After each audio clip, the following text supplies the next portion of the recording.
നമസ്തേ. കശ്മീരിലെ പഹൽഗാമിൽ നിരായുധരും നിസ്സഹായരുമായ 26 പേരെ മതഭ്രാന്ത് തോക്കിൻ കുഴലിലൂടെ പുറത്തെടുത്ത് ഇല്ലാതാക്കിയ ഭീകരവാദികളെ വെള്ളപൂശി മാന്യന്മാരാക്കുന്നവരെയും ഭാരതത്തിൻ്റെ ഐക്യത്തിനും അഖണ്ഡതയ്ക്കും സുരക്ഷയ്ക്കും വെല്ലുവിളി ഉയർത്തുന്ന രാജ്യദ്രോഹികളുടെ ഗണത്തിൽപ്പെടുത്തണ്ടേ? അങ്ങനെ വരുമ്പോൾ ഭരണഘടനയുടെ 370 അനുച്ഛേദം എടുത്തു കളഞ്ഞതിലെ വിഷമമാണ് ഭീകരാക്രമണമെന്ന് പറഞ്ഞ CPM ജനറൽ സെക്രട്ടറി MA ബേബിയും ആക്രമണത്തിന് മതമില്ലെന്ന് സ്ഥാപിച്ച പ്രതിപക്ഷ നേതാവ് VD സതീശനും നിഗൂഢത മണക്കുന്നെന്നും പിന്നിൽ സംഘപരിവാറാണെന്നും പറഞ്ഞ ലീഗ് നേതാവ് ബഷീർ വെള്ളിക്കൊത്തും രാജ്യവിരുദ്ധതയുടെ വിഷം തുപ്പുകയല്ലേ? മതം നോക്കി നിറയൊഴിച്ചവരുടെ ലക്ഷ്യം പ്രകടമായിട്ടും ഭീകരാക്രമണത്തിന് മതമില്ലെന്ന് ആവർത്തിച്ചാവർത്തിച്ച് വ്യക്തമാക്കുന്നവർ പാകിസ്ഥാനും ലഷ്കർ-ഇ തോയ്ബയ്ക്കും TRFനും പരോക്ഷമായി സിന്ദാബാദ് വിളിക്കുകയല്ലേ? രാജ്യത്തെ മുസ്ലിങ്ങളെല്ലാം തീവ്രവാദികളാണെന്ന് ആരും എവിടെയും പറഞ്ഞിട്ടില്ലെന്നിരിക്കെ സ്ഥാപിത താൽപ്പര്യങ്ങൾക്ക് അനുസൃതമായ നറേറ്റീവുകൾ, ആഖ്യാനങ്ങൾ സൃഷ്ടിക്കുന്നവരുടെ അജണ്ട ഭിന്നിപ്പുണ്ടാക്കി മുതലെടുപ്പ് നടത്തുക തന്നെയല്ലേ? ജനഡിബേറ്റ് ഇന്ന് ചർച്ച ചെയ്യുന്നത് പുര കത്തുമ്പോൾ വാഴ വെട്ടുന്നവരെക്കുറിച്ചാണ്.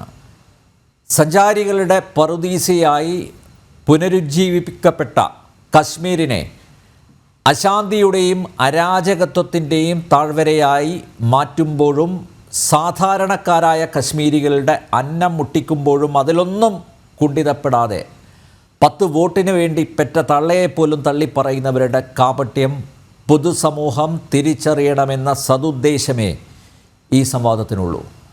BJP വക്താവ് PR ശിവശങ്കർ, യൂത്ത് ലീഗ് ദേശീയ സെക്രട്ടറി CK ഷാക്കിർ, ഇടതുമുന്നണി നേതാവ് സലീം മടവൂർ, രാഷ്ട്രീയ നിരീക്ഷകൻ professor P Anilkumar, colonel S ഡിന്നി എന്നിവർ ചേർന്നു. എല്ലാ അതിഥികളെയും ഈ സംവാദത്തിലേക്ക് സ്നേഹാദരങ്ങളോടെ സ്വാഗതം ചെയ്യുന്നു. ഒപ്പം പ്രേക്ഷകരെയും. ഷാക്കിർ, പഹൽഗാമിൽ കൊല്ലപ്പെട്ടവരുടെ കുടുംബാംഗങ്ങളുടെ വേദന പങ്കുവെക്കുകയാണ് ഒരു രാജ്യം മുഴുവൻ. അപ്പോഴാണ് മനുഷ്യത്വം മരവിച്ച ഒരു പറ്റം നേതാക്കൾ കൊലയാളികളുടെ വക്കാലത്തുമായി ഇറങ്ങിയിരിക്കുന്നത്. വിനോദസഞ്ചാരികളിൽ ഹിന്ദുക്കളെ മാറ്റി നിർത്തിയാണ് വെടിവെച്ച് കൊന്നതെന്ന് കൂടെയുള്ളവർ തുറന്നു പറയുമ്പോൾ അത് അംഗീകരിക്കാതെ ഭീകരവാദത്തിന് മതമില്ലെന്ന് സ്ഥാപിക്കാൻ ശ്രമിക്കുന്നത് എന്തിനാവും ഷാക്കിർ?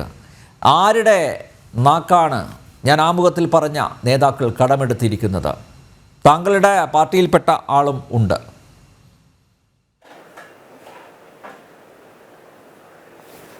അല്ല, ഞങ്ങളുടെ ഈ നേതാക്കൾ മുഴുവൻ, അല്ലെങ്കിൽ ഇന്ത്യയിലെ മുഴുവൻ ആളുകളും ഈ ഭീകരാക്രമണത്തെ അതിശക്തമായി അപലപിച്ചിട്ടുണ്ട്. അത് മനുഷ്യത്വരഹിതമാണ്, പിശാചിൻ്റെ സൃഷ്ടിയാണ് ഇതൊക്കെ എന്നൊക്കെ നമ്മളെല്ലാവരും പറഞ്ഞതാണ്. അത് തന്നെയാണ് ഞങ്ങളുടെ നേതാക്കന്മാരും പറഞ്ഞിട്ടുള്ളത്. അതിൽ ഒരു സംശയത്തിന് പോലും വരുത്തേണ്ട സാഹചര്യമില്ല. പ്രത്യേകിച്ച് ഞങ്ങളുടെ സുപ്രീമോ പാണക്കാട് സയ്യിദ് സാദിഖ് അലി ശിഹാബ് തങ്ങൾ, കുഞ്ഞാലിക്കുട്ടി സാഹിബ് ഉൾപ്പെടെയുള്ള ആളുകൾ അക്കാര്യം തുറന്നു പറഞ്ഞിട്ടുണ്ട്. അതിൽ നമുക്ക് ഏതെങ്കിലും തരത്തിലുള്ള മറ്റൊരു അഭിപ്രായം പറയേണ്ട സാഹചര്യമില്ല. പ്രത്യേകിച്ചും നമ്മൾ രാജ്യത്തിൻ്റെ ശത്രുക്കളാണ് ഈ രീതിയിൽ ഭീകരാക്രമണം നടത്തിയിട്ടുള്ളത്. മനുഷ്യത്വത്തിൻ്റെ ശത്രുക്കളാണ് ഈ രീതിയിൽ പിശാചുക്കളെ പോലെ വന്ന് നിരപരാധികളായിട്ടുള്ള മനുഷ്യരെ നിഷ്ഠൂരമായി കൊലപ്പെടുത്തിയിട്ടുള്ളത്. അപ്പോൾ അതുകൊണ്ട് തന്നെ ആ രീതിയിൽ ഒരു ചർച്ചയിലേക്ക് കൊണ്ടുപോകുന്നതിനെ നമ്മൾ അത് എന്ത് വില കൊടുത്തും ഈ ഭീകര വെള്ളിക്കോത്ത് സംഘപരിവാറിനെയാണല്ലോ സംശയിക്കുന്നത് ഷാക്കിർ. അല്ല, ഞാൻ പറയട്ടെ ശ്രീ എൽ നമ്പ്യാർ, നമ്മൾ പറയുന്നത് പത്രപ്രവർത്തകരോട്, പൊതുസമൂഹത്തോടൊക്കെ നമ്മുടെയൊക്കെ നേതാക്കന്മാർ അവിടെ BJPയോ കോൺഗ്രസോ മുസ്ലിം ലീഗോ മറ്റു പാർട്ടിയോ വ്യത്യാസമില്ലാതെ എല്ലാവരും ഒറ്റക്കെട്ടായി പറഞ്ഞിട്ടുണ്ട്. സ്വാഭാവികമായും അതിനെ തുടർന്നുണ്ടാകുന്ന ഇതിൻ്റെ കാര്യകാരണങ്ങളിലേക്ക് കിടക്കുമ്പോൾ ഇപ്പോൾ നരേന്ദ്രമോദി അധികാരത്തിൽ വന്നത് 2014 2014 ഡിസംബർ 5 മുതൽ 7 തവണ കശ്മീരിൽ ഇതേപോലെ ഭീകരാക്രമണം ഉണ്ടായിട്ടുണ്ട്. 7 തവണ. 2014 ഡിസംബർ 5 തുടങ്ങി ഇപ്പോൾ 2025 ഇപ്പോൾ കഴിഞ്ഞ ദിവസം വരെ ഈ 7 തവണയായി 125ഓളം മനുഷ്യരാണ് കൊല്ലപ്പെട്ടിട്ടുള്ളത്. ആ മനുഷ്യരെ, നിരപരാധികളായിട്ടുള്ള ആളുകളെ കൊലപ്പെടുത്തിയ ഭീകരരെ കടുത്ത ശിക്ഷ കൊടുക്കണം എന്ന് തന്നെയാണ് എല്ലാവരുടെയും അഭിപ്രായം. അത് നമ്മുടെ ഇന്ത്യക്കാരുടെ മാത്രമല്ല, സൗദി അറേബ്യ, അമേരിക്ക, മറ്റെല്ലാ രാജ്യങ്ങളും ഇക്കാര്യത്തിൽ പ്രതിഷേധം അറിയിച്ചു. ഇന്ത്യക്കൊപ്പമാണ് എന്ന് അവർ അസന്നിഗ്ധമായി പ്രഖ്യാപിക്കുകയും ചെയ്തു. ഈ ഭീകരവാദികളെ നേരിടാൻ എല്ലാ പിന്തുണയും അറിയിക്കുകയും ചെയ്തു. പിന്നെ നമ്മൾ ഈ രീതിയിൽ ചർച്ചയെ കൊണ്ടുപോകുന്നത് നമുക്ക് ഗുണകരമായ ഒരു സംഗതിയല്ല. നമ്മളിപ്പോൾ കുറ്റവാളികൾ പിടികൂടുക എന്നാണ്. ഇവിടെ ചെറിയൊരു സംശയമുള്ളത്, അത് ഇന്റലിജൻസിന്റെ പരാജയം ഉണ്ടായിട്ടുണ്ടോ എന്ന് അന്വേഷിക്കേണ്ടതുണ്ട്. അതേപോലെ തന്നെ ഇത്രയും സെക്യൂരിറ്റി ഉള്ള മിലിറ്ററി എന്താ പറയുക, ജാഗ്രതയുള്ള ഒരു സ്ഥലത്ത് 100 മീറ്ററിനകത്ത് പോലും ഓരോ പട്ടാളക്കാരെ വിനിയോഗിച്ച സ്ഥലത്ത് ഇത്ര പകൽ സമയത്ത് നട്ടുച്ച നേരത്ത് 28ഓളം മനുഷ്യരെ അതിക്രൂരമായി നേരിട്ട് വന്ന് വെടിവെച്ച് കൊന്ന ആളുകളെ ഇപ്പോഴും കണ്ടെത്താൻ നമുക്ക് കഴിഞ്ഞിട്ടില്ല. അതിൻ്റെ പിന്നിൽ ദുരൂഹത സംശയിക്കുന്നത് സ്വാഭാവികമല്ലേ? ആ സ്വാഭാവിക സംശയിക്കുന്നത് നമ്മുടെ മനുഷ്യരുടെ ജീവൻ രക്ഷിക്കാൻ വേണ്ടിയാണ്, നിരപരാധികൾ കൊല്ലപ്പെടുന്ന സാഹചര്യം ഒഴിവാക്കാൻ വേണ്ടിയാണ്. ഇവിടെയാണ് രാഷ്ട്രീയം ഇതിൽ ദുരുപയോഗം ചെയ്യുന്നുണ്ടോ എന്ന് സംശയിക്കേണ്ടിയിരിക്കുന്നത്. ഇവിടെ നമുക്കറിയാം പുൽവാമയിലുണ്ടായ ഭീകരാക്രമണത്തെക്കുറിച്ച് 2019 41 സൈനികരാണ് കൊല്ലപ്പെട്ടത്. നമ്മുടെ ഒരു ഗവർണറാണ് ആ ആക്രമണത്തിൽ സർക്കാരിന് പങ്കുണ്ട് എന്ന് സംശയം ഉന്നയിച്ചത്.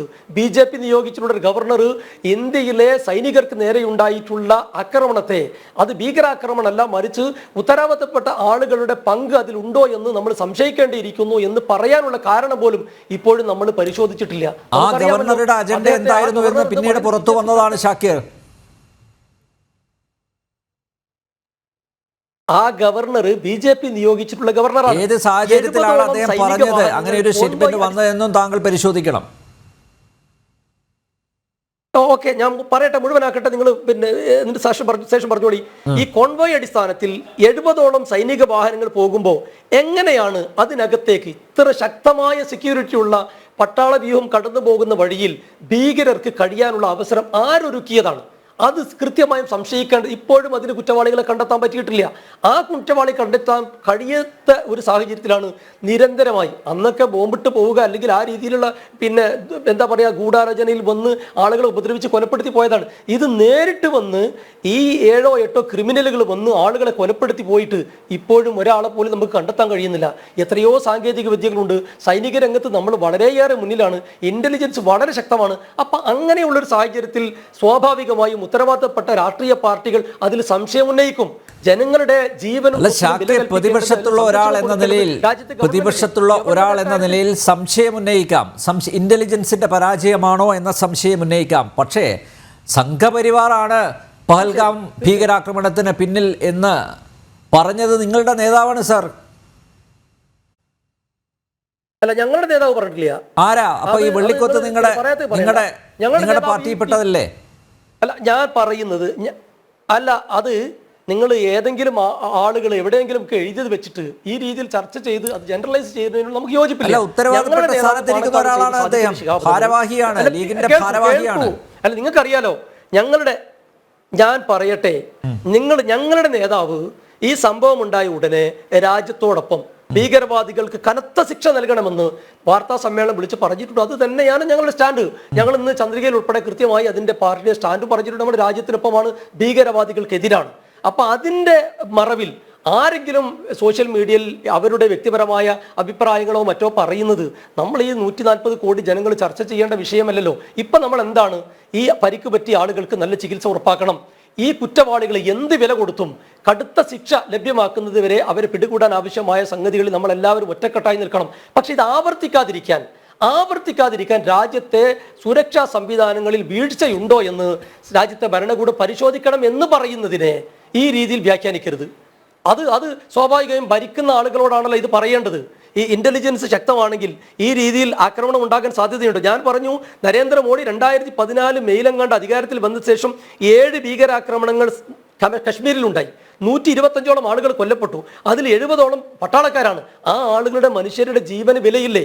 ആ ജീവന് സുരക്ഷിതത്വം കൊടുക്കേണ്ടത് ആരാണ്? രാജ്യത്തെ സർക്കാരല്ലേ? സ്വാഭാവികമായും പ്രതിപക്ഷ പാർട്ടികൾ ഭീകരാക്രമണങ്ങളുടെ കണക്ക് കൂടി ഷാക്കിർ പറയണം. നിങ്ങളുടെ പ്രതിനിധിയും കേന്ദ്രമന്ത്രിയായിട്ടുണ്ടായിരുന്നല്ലോ അല്ലേ? അല്ല, അന്നൊക്കെ രാജ്യത്തെ ഭരണകൂടം ആ ദൗത്യം നിർവഹിച്ചു എന്നാണ് നമ്മൾ മനസ്സിലാക്കുന്നത്. എങ്ങനെ നിർവഹിച്ചു? അങ്ങനെ പോരായ്മകൾ ഉണ്ടെങ്കിൽ അന്നത്തെ പ്രതിപക്ഷം അത് പറയുകയും പോരായ്മകൾ ഉണ്ടെങ്കിൽ പരിഹരിക്കാനുള്ള മാർഗങ്ങൾ നിർദ്ദേശിക്കുകയും നമ്മുടെ സുരക്ഷാ സംവിധാനത്തെ ശക്തിപ്പെടുത്തുകയല്ലേ വേണ്ടത്? അതിന് പകരമായി നമ്മൾ ഈ സമയത്ത് പരസ്പരം തല്ലുകയാണോ വേണ്ടത്? അങ്ങനെയല്ലല്ലോ. ഏതെങ്കിലും ആളുകൾ സോഷ്യൽ മീഡിയയിൽ എന്തെങ്കിലും എഴുതിയാൽ അതിനെ പർവ്വതീകരിച്ചിട്ട് ഏതെങ്കിലും പാർട്ടിയുടെ സ്റ്റാൻഡാണെന്ന് പറയരുത്. പാർട്ടിയുടെ സ്റ്റാൻഡ് അല്ല, അദ്ദേഹത്തിനെതിരെ നടപടിയെടുത്തോ? ഈ ബഷീർ വെള്ളിക്കോത്തിനെതിരെ നടപടിയെടുത്തോ മുസ്ലിം ലീഗ്? നിങ്ങളുടെ പാർട്ടിയുടെ നിലപാടല്ല അദ്ദേഹം പറഞ്ഞത്. ഈ ബഷീർ വെള്ളിക്കോത്തിനെതിരെ നടപടിയെടുത്തോ? ഞാനിപ്പോ നിങ്ങൾ ഇവിടെ വന്ന് ഈ ചർച്ചയിൽ സംസാരിക്കുന്നതിനിടക്കാണ് ഇങ്ങനെ പരാമർശം എന്റെ ശ്രദ്ധയിൽപ്പെട്ടിട്ടില്ല. നമ്മൾ വാർത്ത കാണുന്നവരാണ്, മറ്റെല്ലാ സംഗതിയിൽ ശ്രദ്ധിക്കുന്നവരാണ്. ഈ സമയം വരെ നമ്മളത് ശ്രദ്ധയിൽപ്പെട്ടിട്ടില്ല. മാത്രമല്ല, നമ്മളുടെയൊക്കെ സ്റ്റാൻഡ് കൃത്യമാണ്. ഞങ്ങൾ എല്ലാവരുടെയും, അതുപോലെ തന്നെ യൂത്ത് ലീഗ് ദേശീയ കമ്മിറ്റി ആവട്ടെ, മുസ്ലിം ലീഗ് ദേശീയ കമ്മിറ്റി ആവട്ടെ, എല്ലാവരും, കോൺഗ്രസും BJP എല്ലാവരും ഇപ്പം നമ്മളുടെ ശ്രദ്ധ കുറ്റവാളികളെ പിടികൂടുവാനും അതേപോലെ തന്നെ പരിക്കേറ്റവരെ നല്ല ചികിത്സ ഉറപ്പാക്കാനും, അതിനേക്കാൾ പ്രധാനം ഭാവിയിൽ ഇത്തരം ഭീകരവാദികൾ നമ്മുടെ രാജ്യത്ത് വിളയാടാൻ പാടില്ല. കർശന ശിക്ഷ ഇവർക്ക് കൊടുക്കണം. അതുപോലെ തന്നെ ആവർത്തിക്കാതിരിക്കാനുള്ള നമ്മൾ മാർഗങ്ങൾ സ്വീകരിക്കണം. എന്തെങ്കിലും പഴുതുകൾ ഇക്കാര്യത്തിൽ സുരക്ഷാ വീഴ്ച ഉണ്ടായിട്ടുണ്ടെങ്കിൽ അത് പരിശോധിക്കണമെന്നാണ്. ഭീകരവാദികൾക്ക് ബാധ്യതയല്ലേ? ഭീകരവാദത്തിന് മതമില്ല ഭീകരവാദികളുടെ മതം പിശാചിന്റെ മതമാണ്. പിശാചിന്റെ മതമാണ്. ആ പിശാചുക്കൾ ആരാണെന്ന് കൂടെ പറ. പിശാചുക്കൾ ആരാ നമ്മൾ കണ്ടെത്തേണ്ടതുണ്ട്. അത് കണ്ടെത്തേണ്ട പണിയാണ് അവിടെ. ഒരു മിനിറ്റ് ഒരു കാര്യം പറഞ്ഞോട്ടെ. നമ്മൾ ഇന്ന് ആതിര എന്ന് പറയുന്ന കേരളത്തിൽ നിന്ന് കൊല്ലപ്പെട്ട രാമചന്ദ്രൻ എന്ന് പറയുന്ന വ്യക്തിയുടെ മകള് പറഞ്ഞിട്ടുള്ള ചില പരാമർശങ്ങൾ നിങ്ങൾ ജനം TV ഉൾപ്പെടെ ഞാൻ കണ്ടിട്ടുണ്ട്. അത് മുസാഫിർ എന്ന് പറയുന്ന, സമീർ എന്ന് പറയുന്ന 2 സഹോദരങ്ങളെ എനിക്ക് കാശ്മീരിൽ നിന്ന് കണ്ടെത്താൻ കഴിഞ്ഞു. എന്റെ അച്ഛൻ എനിക്ക് നഷ്ടപ്പെട്ടു, അതിൽ കനത്ത വേദനയുണ്ട്. അതോടൊപ്പം മുസാഫിറിനെയും സമീറിനെയും എനിക്ക് സഹോദരങ്ങളായി കാശ്മീരിൽ നിന്ന് കിട്ടി. ഒന്ന്. രണ്ടാമത്തത്, എത്രയോ മനുഷ്യരുടെ ജീവൻ രക്ഷിച്ച സെയ്ദ് ആദിൽ ഹുസൈൻ എന്ന് പറയുന്ന വ്യക്തിയെ കുറിച്ചും നമ്മളെല്ലാവരും വാർത്ത കണ്ടതാണല്ലോ. അദ്ദേഹത്തിന് കുതിര സവാരി ഉപയോഗപ്പെടുത്തി ഒരുപാട് ആളുകൾ രക്ഷപ്പെടുത്തി.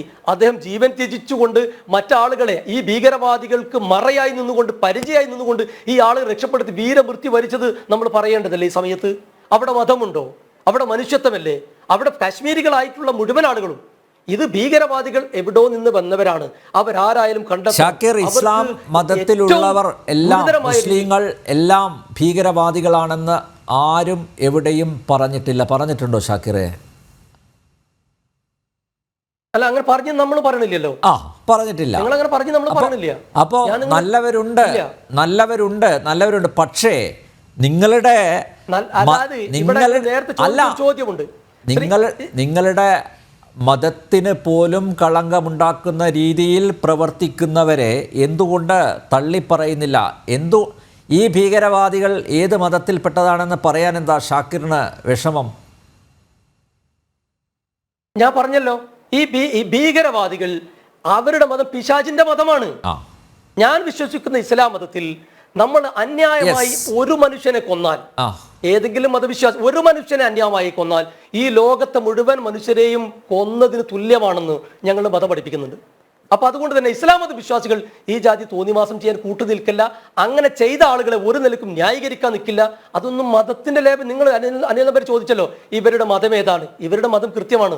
ഈ ഭീകരാക്രമണം മാത്രമല്ല, രാജ്യത്ത് നിരപരാധികളെ കൊല്ലുന്ന, ലോകത്ത് നിരപരാധികളെ കൊല്ലുന്ന ഇസ്രായേൽ ഉൾപ്പെടെയുള്ള എല്ലാ ക്രൂരന്മാരുടെയും മതം പിശാചിന്റെ മതമാണ്. ഒരു ക്രിസ്തു മതമോ ഇസ്ലാം മതമോ ഹൈന്ദവ മതമോ അവിടെയാണ് നിങ്ങൾ എപ്പോഴും താരതമ്യപ്പെടുത്തി രക്ഷപ്പെടുന്നത്. എന്തിനാണ് അങ്ങനെ ഒരു താരതമ്യത്തിന്റെ ആവശ്യം ഇവിടെ? അല്ല, നമ്മൾ രക്ഷപ്പെടാൻ ഇവിടെ കുടുങ്ങിയിട്ടില്ലല്ലോ. നമ്മൾ എവിടെയെങ്കിലും കുടുങ്ങിയാലല്ലേ രക്ഷപ്പെടേണ്ടിയുള്ളൂ. നമ്മൾ അന്തസ്സായി അഭിമാനത്തോടെ തല ഉയർത്തി നിൽക്കുകയാണല്ലോ. ഇവിടെ ആരെ മുമ്പിലാ തല കുനിക്കേണ്ടത്? ഷാക്കിർ, ആഗോള തീവ്രവാദത്തിന് നേതൃത്വം നൽകുന്നവർ ഏത് മതത്തിൽപ്പെട്ടതാണ്? ആഗോള തീവ്രവാദത്തിന് നേതൃത്വം നൽകുന്നവർ ഏത് മതത്തിൽപ്പെട്ടതാണ്?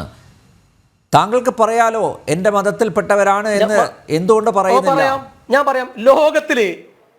ലോകത്തില് ഏറ്റവും കൂടുതൽ ജനങ്ങളെ കൊലപ്പെടുത്തിയത് പോൾപോട്ട് ഉൾപ്പെടെയുള്ള 10 ഏറ്റവും വലിയ കൊലപാതകം എടുത്താൽ 7 കമ്മ്യൂണിസ്റ്റുകാരാണ്.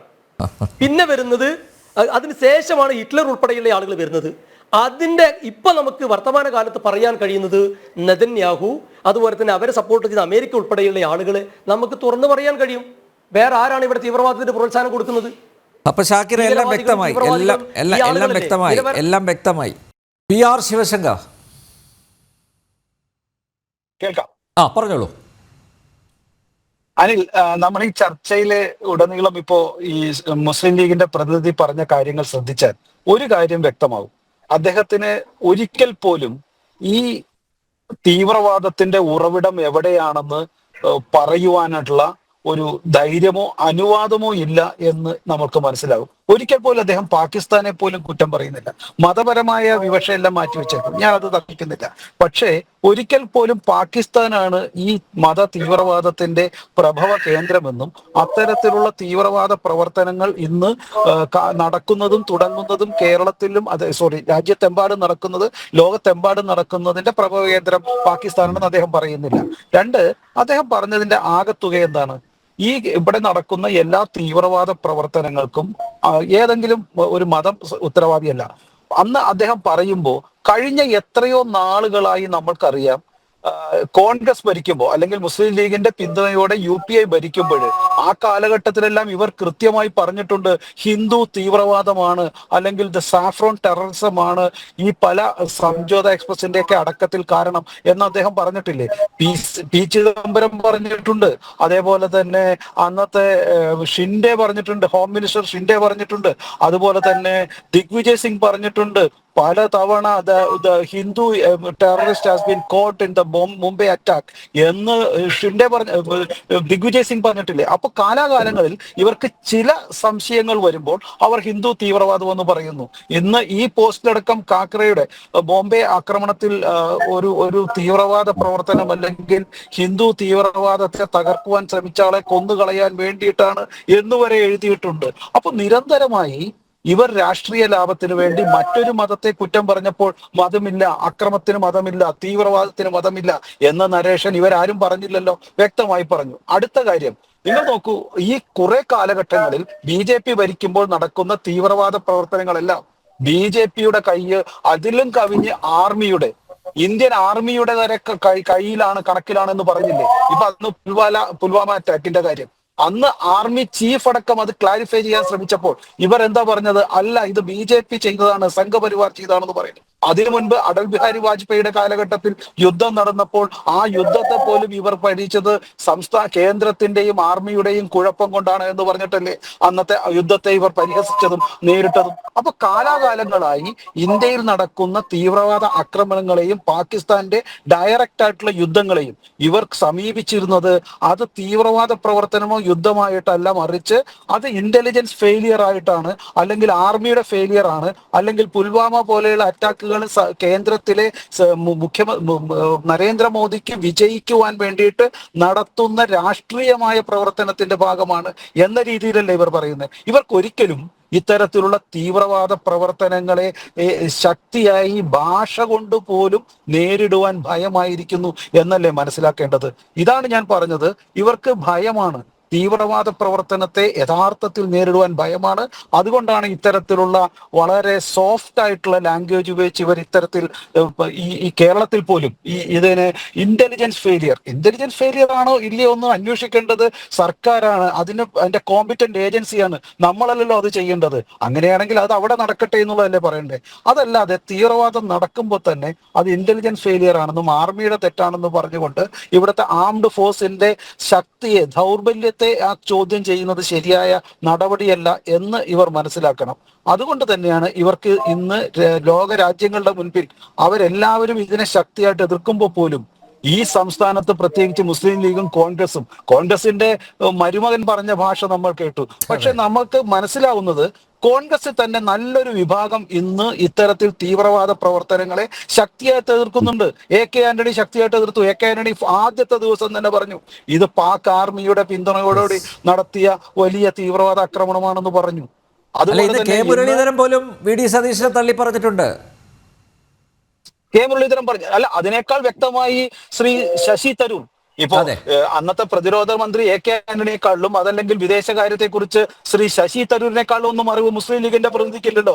അവര് പറഞ്ഞല്ലോ Islamist terrorist has been taken action എന്ന രീതിയിലല്ലേ ശ്രീ ശശി തരൂർ പറഞ്ഞത്. അപ്പൊ കോൺഗ്രസിലെ തന്നെ ചില വിഭാഗങ്ങൾക്ക് കൃത്യമായി കാര്യങ്ങൾ അറിയാം. പക്ഷേ ഒരു വിഭാഗം ഇന്ന് ഒരു പ്രത്യേക തീവ്രവാദ മതത്തിന്റെ, തീവ്രവാദ വിഭാഗത്തിന്റെ, തീവ്രവാദ പണത്തിന്റെ ഭാഗമായി പിന്തുണയായി നിന്നുകൊണ്ട് ഇവിടുത്തെ രാജ്യത്തിനെ ഒറ്റുകൊടുക്കുന്നു, അല്ലെങ്കിൽ അവരുടെ നമ്മളുടെ ഒരു ഡിഫൻസ് അല്ലെങ്കിൽ നമ്മുടെ പ്രതിരോധത്തെ ഒറ്റുകൊടുക്കുവാനും അതിനെ കോംപ്രമൈസ് ചെയ്യുവാനും തയ്യാറായിരിക്കുന്നു എന്നാണ് ഞാൻ മനസ്സിലാക്കുന്നത്.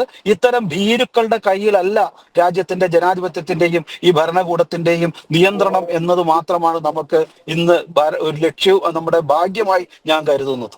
യെസ്, സലീം മടവു, കശ്മീരിൻ്റെ പ്രത്യേക പദവി എടുത്തു കളഞ്ഞതിലെ അമർഷം കൊണ്ടാണോ പഹൽഗാം ഭീകരാക്രമണമുണ്ടായത്? സലീം മടവു, മാത്രമല്ല ഈ ഇസ്ലാമിക ഭീകരത എന്ന് പറയാൻ എന്താണ് മടി? ഇസ്ലാമിക ഭീകരതയല്ലേ? പറയാം. ഇവിടെ കാശ്മീരിന്റെ ഈ 370-ാം വകുപ്പ് എടുത്തു വലിയൊരു പ്രചരണമുണ്ട്. അത് ആദ്യം പറയും. 370-ാം വകുപ്പ് എടുത്തു കളഞ്ഞതോടുകൂടി കാശ്മീരിൽ സമാധാനം വന്നു എന്നൊരു പ്രചരണം പച്ചക്കള്ളമാണ്. കാശ്മീരിൽ സമാധാനം വന്നതിന് പലരുടെയും പങ്കുണ്ട്. അതിൽ എനിക്ക് രാഷ്ട്രീയമല്ലാതെ പറയേണ്ട ഒരു പേര് അടൽ ബിഹാരി വാജ്പേയിയുടേതാണ്. അദ്ദേഹം NDAയുടെ നേതാവായിരുന്നു, BJP ആയിരുന്നു. പക്ഷെ എനിക്ക് വാജ്പേയി, അടൽജി കാശ്മീരിലെ ഇന്നത്തെ സമാധാനത്തിന് അദ്ദേഹത്തിന് വലിയൊരു പങ്കുണ്ട്. അത് നമുക്ക് രാഷ്ട്രീയമായിട്ട് അദ്ദേഹം BJP ആയതുകൊണ്ട് കാണാതിരിക്കുക എന്നുള്ള സമീപനമൊന്നും എനിക്കില്ല. ഇന്ന് അവിടെ സമാധാനം വന്നിട്ടുണ്ടെങ്കിൽ വികസനത്തിന്റെ പാതയിലേക്ക് കാശ്മീരിനെ കൈപിടിച്ചു കൊണ്ടുവന്ന അടൽജിക്ക് വലിയൊരു പങ്കുണ്ട്, അത് നിഷേധിക്കില്ല. പിന്നീട് മൻമോഹൻ സിംഗിന്റെ 10 വർഷത്തെ വികസന പ്രവർത്തനങ്ങൾ. ഇപ്പോ 2004-ലാണ് ഞാൻ ആദ്യമായിട്ട് കാശ്മീർ പോയത്. അന്ന് ഈ ഭീകര പ്രവർത്തനം ശക്തമായ ഒരു കാലഘട്ടത്തിലാണ്. അന്ന് ജമ്മുവിൽ നിന്ന് ശ്രീനഗറിലേക്ക് എത്താൻ എന്റെ സുമോ വാഹനം, ഞാൻ സഞ്ചരിച്ച സുമോ വാഹനം നോൺ സ്റ്റോപ്പ് അതിന്റെ ഇടയ്ക്ക് ഭക്ഷണം കഴിക്കാൻ മാത്രമേ നിർത്തിയിട്ടുള്ളൂ. അന്ന് 9.5 മണിക്കൂർ എടുത്തിട്ടുണ്ട്, 10 മണിക്കൂറോളം എടുത്തിട്ടുണ്ട്. എന്നാൽ കഴിഞ്ഞ 3 മാസം മുമ്പ് ഞാൻ വീണ്ടും എനിക്ക് ഈ പുതിയ വികസന പ്രവർത്തനം കാണാൻ വേണ്ടി ഞാൻ ജമ്മുവിൽ നിന്ന് സുമോ വഴിക്ക് തന്നെ പോയി. അത് പല ടണലിന്റെയും പണി നടന്നുകൊണ്ടിരിക്കുകയാണ്, ധാരാളം പ്രവർത്തനങ്ങൾ പാതി വഴിക്കാണ്. എന്നിട്ടും 4.5 മണിക്കൂർ കൊണ്ട് ജമ്മുവിൽ നിന്ന് ശ്രീനഗർ എത്തി. അപ്പൊ ജനങ്ങൾ കൂടുതൽ അടുത്തിരിക്കുന്നു, കൂടുതൽ വികസന പ്രവർത്തനങ്ങൾ. ഇതിന്റെ തുടക്കം അടൽജിയുടെ കാലത്ത് തുടങ്ങിയതുണ്ട്, പിന്നീട് മൻമോഹൻ സിംഗിന്റെ കാലത്ത് തുടങ്ങിയതുണ്ട്, പിന്നീട് ഈ ഗവൺമെന്റിന്റെ കാലത്ത് പൂർത്തീകരിച്ചിട്ടുണ്ട്. എല്ലാവരും അതിന്റെ തുടർച്ചയ്ക്ക് അവകാശികളാണ്, അതൊന്നും അല്ലാതെ ഞാൻ പറയില്ല. വികസനം നടക്കുന്നുണ്ട്, നല്ല വികസനം നടക്കുന്നു. പറയട്ടെ, ആ വികസന പ്രവർത്തനം വന്നതോടുകൂടി കാശ്മീരിലെ ജനങ്ങൾ സമാധാനത്തിലേക്ക് വന്നു. വികസനം വന്നപ്പോൾ കൂടുതൽ ടൂറിസ്റ്റുകൾ വരാൻ തുടങ്ങി, കൂടുതൽ ആളുകൾ ഇടപെടാൻ തുടങ്ങി. അവര് ബാക്കിയുള്ള ഇന്ത്യയിലെ മറ്റ് പ്രദേശങ്ങളിലേക്ക് അവർ വരാൻ തുടങ്ങി.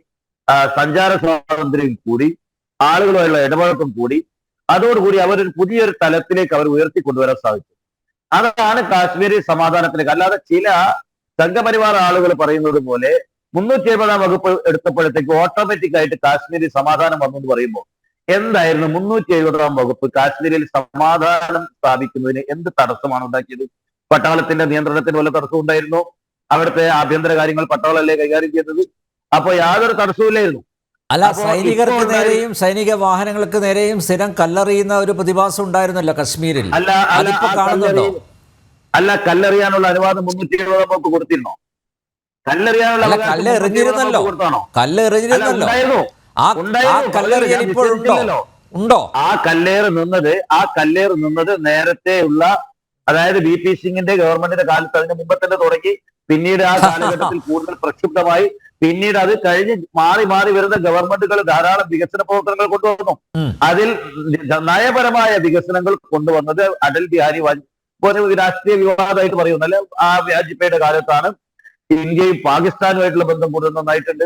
ഇന്ത്യയിലെ കാശ്മീരിനെ കൂടുതൽ നമ്മുടെ രാജ്യത്തോട് അടുപ്പിച്ചു. ഗുലാം നബി ആസാദ് മുഖ്യമന്ത്രിയായപ്പോ അവിടെ ജനാധിപത്യത്തെ തിരിച്ചു കൊണ്ടുവന്ന് ഗുലാം നബി ആസാദ് മുഖ്യമന്ത്രിയായ കാലഘട്ടത്തിൽ ധാരാളം മാറ്റം ഉണ്ടായി. മുഫ്തി മുഹമ്മദ് സയ്യിദ് മുഖ്യമന്ത്രിയായപ്പോൾ കൂടുതൽ മാറ്റം വന്നു, നല്ല വികസനം വന്നു, ആളുകളെ കൂട്ടി എന്താ പറയാ ജനാധിപത്യത്തിലേക്ക് കൊണ്ടുവന്നു. അതാണ് അവിടുത്തെ മാറ്റം. ഇവർക്കൊക്കെ പങ്കുണ്ട്. ഗുലാം നബി ആസാദിന്റെ പേര് പ്രത്യേകം എടുത്ത് പറയേണ്ടതാണ്, മുഫ്തി മുഹമ്മദ് സയ്യിദിന്റെ പേര് പ്രത്യേകം എടുത്ത് പറയണം. ഇവരൊക്കെ ചേർന്നുകൊണ്ട് നടത്തിയ വലിയ മുന്നേറ്റത്തിന്റെ റിസൾട്ടാണ് ഇന്ന് കാശ്മീരിലെ സമാധാനം. നരേന്ദ്രമോദിക്ക് ഒരു റോളുമില്ല, നരേന്ദ്രമോദി സർക്കാരിന് ഒരു റോളുമില്ല. ബാക്കി കുറെ പേരുകൾ പറഞ്ഞു, ആ കൂട്ടത്ത് നരേന്ദ്രമോദിയുടെ പേര് കണ്ടില്ല, അതുകൊണ്ടാണ് ഞാൻ എടുത്തു ചോദിച്ചത്. അല്ല ഇത് പെട്ടെന്ന് ഉണ്ടായതല്ലോ. ഇപ്പൊ 2005-ലും 2006-ലും ഒക്കെ നമുക്ക് കാശ്മീരിൽ പോകാൻ സാധിച്ചത് അതിനു മുമ്പുള്ള ഗവൺമെന്റുകൾ അവിടെ സമാധാനം കൊണ്ടുവന്നതുകൊണ്ടാണല്ലോ. അവിടെ സമാധാനത്തിലേക്ക് ആളുകളെ ജനാധിപത്യത്തിലേക്ക് കൊണ്ടുവന്നതുകൊണ്ടാണല്ലോ. അപ്പൊ നമ്മളൊക്കെ സന്ദർശിക്കുന്ന സമയത്ത് ഗുലാം നബി ആസാദ് മുഖ്യമന്ത്രിയാണ്, അവിടെ മുഫ്തി മുഹമ്മദ് സയ്യിദ് മുഖ്യമന്ത്രിയാണ് പിന്നീട്. അപ്പൊ അവരൊക്കെയുള്ള കാലഘട്ടത്തിൽ അവിടെ കൂടുതൽ വികസനം വന്നു. ജനാധിപത്യ അവകാശങ്ങൾ കൊടുത്തു. അവിടെ ഉള്ള ആളുകളെ ഒന്നുകൂടെ വികസന പ്രവർത്തനത്തിലേക്കും ജോലിയിലേക്കും വ്യവസായത്തിലേക്കും തിരിച്ചു വന്നു. അപ്പൊ കൂട്ടായ ശ്രമങ്ങളുടെ റിസൾട്ട് അല്ല, സലീം മടവൂർ, മുമ്പെങ്ങും ഇല്ലാത്ത വിധം കേരളത്തിൽ നിന്നടക്കം സഞ്ചാരികൾ കശ്മീരിലേക്ക് പോകുന്നു അല്ലേ? അതെ, പോകുന്നു. എന്തുകൊണ്ടാ? ഞാൻ എത്രയേ പറഞ്ഞിട്ടുള്ളൂ, ഒരു ദിവസം സ്വിച്ച് ഇട്ടപ്പോൾ 370 അങ്ങനെ ആരും അവകാശപ്പെടുന്നില്ലല്ലോ, അങ്ങനെ ആരും അവകാശപ്പെടുന്നില്ലല്ലോ. പക്ഷെ അതും ഒരു ഫാക്ടർ അല്ലേ? അതും ഒരു ഫാക്ടർ അല്ലേ? അതെന്താ അംഗീകരിക്കാത്തത്? ഒരു ഫാക്ടറും ഇല്ല. 370 വകുപ്പ് ഒരു സ്വാധീനവും ചെലുത്തിയിട്ടില്ല. അങ്ങനെ 370 വകുപ്പൊക്കെ സ്വാധീനം ചെലുത്തുകയാണെങ്കിൽ മണിപ്പൂരിലൊക്കെ പ്രശ്നം ഉണ്ടാവും. അപ്പൊ അവിടെ ഉണ്ടല്ലോ 370 വകുപ്പിന്റെ, എനിക്ക് തോന്നുന്നു ബി ആണ്. മണിപ്പൂരിൽ ഇപ്പോൾ കഴിഞ്ഞ മാസം ഒരു 15 ദിവസം പോയി ഞാൻ പോയതേ ഉള്ളൂ. ഇന്നർ ലൈൻ പെർമിറ്റ് എടുത്തിട്ട് അങ്ങോട്ട് പോകുന്നത്. അവിടെ ഈ അവകാശങ്ങളൊക്കെ അവിടെ വേണ്ടേ? നാഗാലാൻഡിൽ ഞാൻ പോയി, അവിടെയും ഇന്നർ ലൈൻ പെർമിറ്റ് എടുക്കണം ഉള്ളിലേക്ക് കടക്കണമെങ്കിൽ. അരുണാചൽ പ്രദേശിൽ ഞാൻ പോയിരുന്നു, അവിടെയും ഇന്നർ ലൈൻ പെർമിറ്റ് വേണം. അവിടെ ഒക്കെ 371 ABCD പോലുള്ള വകുപ്പുകളും പ്രത്യേക അവകാശങ്ങളും ഇപ്പോഴും നാഗാലാൻഡിൽ ഞാൻ അന്വേഷിച്ചു, വനിതാ സംവരണം വേണ്ട രൂപത്തിൽ വന്നിട്ടില്ല. അപ്പൊ അവിടെ കസ്റ്റമറി ലോസ് ആണ് ഇപ്പോഴും നിൽക്കുന്നത്. അപ്പൊ അതൊന്നും പറയണ്ട. 370 വകുപ്പ് പോയപ്പോഴത്തേക്ക് സമാധാനം വന്നു, അതൊന്നും പറയണ്ട. സമാധാനം വന്നിട്ടുണ്ട്. അല്ല സലീം മടവൂർ, കശ്മീർ ജനത പറയുന്നു, കശ്മീർ ജനത പറയുന്നു അവർ ഈ മാറ്റത്തിനൊപ്പമാണ്, അവർ മാറ്റത്തിനൊപ്പമാണ്. മാത്രമല്ല നോക്കൂ, അവർ തീവ്രവാദത്തിനെതിരെ, ഭീകരവാദത്തിനെതിരെ തെരുവിലിറങ്ങി പ്രതിഷേധിച്ചു, കണ്ടതല്ലേ? ഇന്ത്യയുടെ പതാക ഉയർത്തിപ്പിടിച്ചുകൊണ്ട് സ്ത്രീകളടക്കം പ്രകടനം നടത്തി കശ്മീരിന്റെ തെരുവീതികളിലൂടെ, ശ്രീനഗറിലൂടെ. ഞാൻ പറഞ്ഞല്ലോ, 2004 ഈ ഭീകരവാദം കൊടുമ്പിരി കൊള്ളുന്ന സമയത്ത് ഷോപ്പിയാനില് ഞാൻ ആ താല്പര്യം കൊണ്ട് അവിടുത്തെ പണ്ഡിറ്റുകളുടെ വീട് സന്ദർശിക്കാൻ പോയി. വലിയ വീടുകൾ, വലിയ കൊട്ടാര സദൃശമായ വീടുകൾ, അതിന്റെ വേലി പോലും ഒന്ന് മറിക്കാൻ അവിടുത്തെ സമീപവാസികൾ തയ്യാറാവാതെ നോക്കി സംരക്ഷിച്ച് നിർത്തുകയാണ്. ഇപ്പോഴുണ്ട് അവിടെ ഇഷ്ടം പോലെ. ഈ വീടുകളൊന്നും ആരും കയ്യേറിയിട്ടില്ല. അപൂർവം എവിടെയെങ്കിലും ഉണ്ടോ എന്ന് എനിക്കറിയില്ല. പക്ഷെ ഞാൻ ഇപ്പൊ കുപ്വാരയിൽ കഴിഞ്ഞ ഒരു 3 മാസം മുമ്പ് ഞാൻ പോയപ്പോ 2-3 വീട് ഞാൻ വീണ്ടും കാണാൻ പോയി, വീഡിയോ എടുക്കാൻ വേണ്ടിയിട്ട്. അതൊക്കെ അതുപോലെ കിടക്കുക. അതിങ്ങനെ എന്താ പറയാ, ചെതല് പിടിച്ച് വീഴാന്നല്ലാതെ അവിടെയുള്ള ജനങ്ങൾ അതൊന്നും എടുത്തിട്ട് അന്നും ഈ ഭീകരവാദത്തിന്റെ കാലത്തും ആളുകൾ പറഞ്ഞു, ഞങ്ങളല്ല പണ്ഡിറ്റുകളെ ഓടിക്കുന്നത്, പാകിസ്ഥാനിൽ നിന്ന് നുഴഞ്ഞു കയറി വരുന്ന ഭീകരവാദികളാണ് ഹിന്ദു സമുദായക്കാർക്കെതിരെ അക്രമം നടത്തുന്നത്, ഞങ്ങളുടെ പേര് കെട്ടിവെക്കരുത്, ഞങ്ങൾ അവരോട് സ്നേഹിക്കുന്നു, ഞങ്ങൾ ആരെയും അട്ടി ഓടിക്കുന്നില്ല എന്ന് ആളുകൾ ആണയിട്ട് പറയുന്നു. നമ്മൾ അതിർത്തി കൃത്യമായി കൊട്ടിയടച്ച് വേലി കെട്ടി ഇങ്ങോട്ട് നുഴഞ്ഞു കയറ്റക്കാരെ തടയാൻ അതിൽ ഇവർക്കൊക്കെ പങ്കുണ്ട്. നരസിംഹറാവുവിന്റെ കാലത്തുള്ള ഗവൺമെന്റിന് പങ്കുണ്ട്, വാജ്പേയിജിയുടെ കാലത്ത് പങ്കുണ്ട്, ഇപ്പോഴത്തെ മോദി ഗവൺമെന്റിനുണ്ട്, മൻമോഹൻ സിംഗിനുണ്ട്, എല്ലാ കാലത്തെയും വിവിധ ഗവൺമെന്റ്, ദേവഗൌഡയുടെ ഗവൺമെന്റിന് പങ്കുണ്ട്. ഇങ്ങനെ പല ഗവൺമെന്റുകളുടെയും കൂട്ടായ പരിശ്രമം.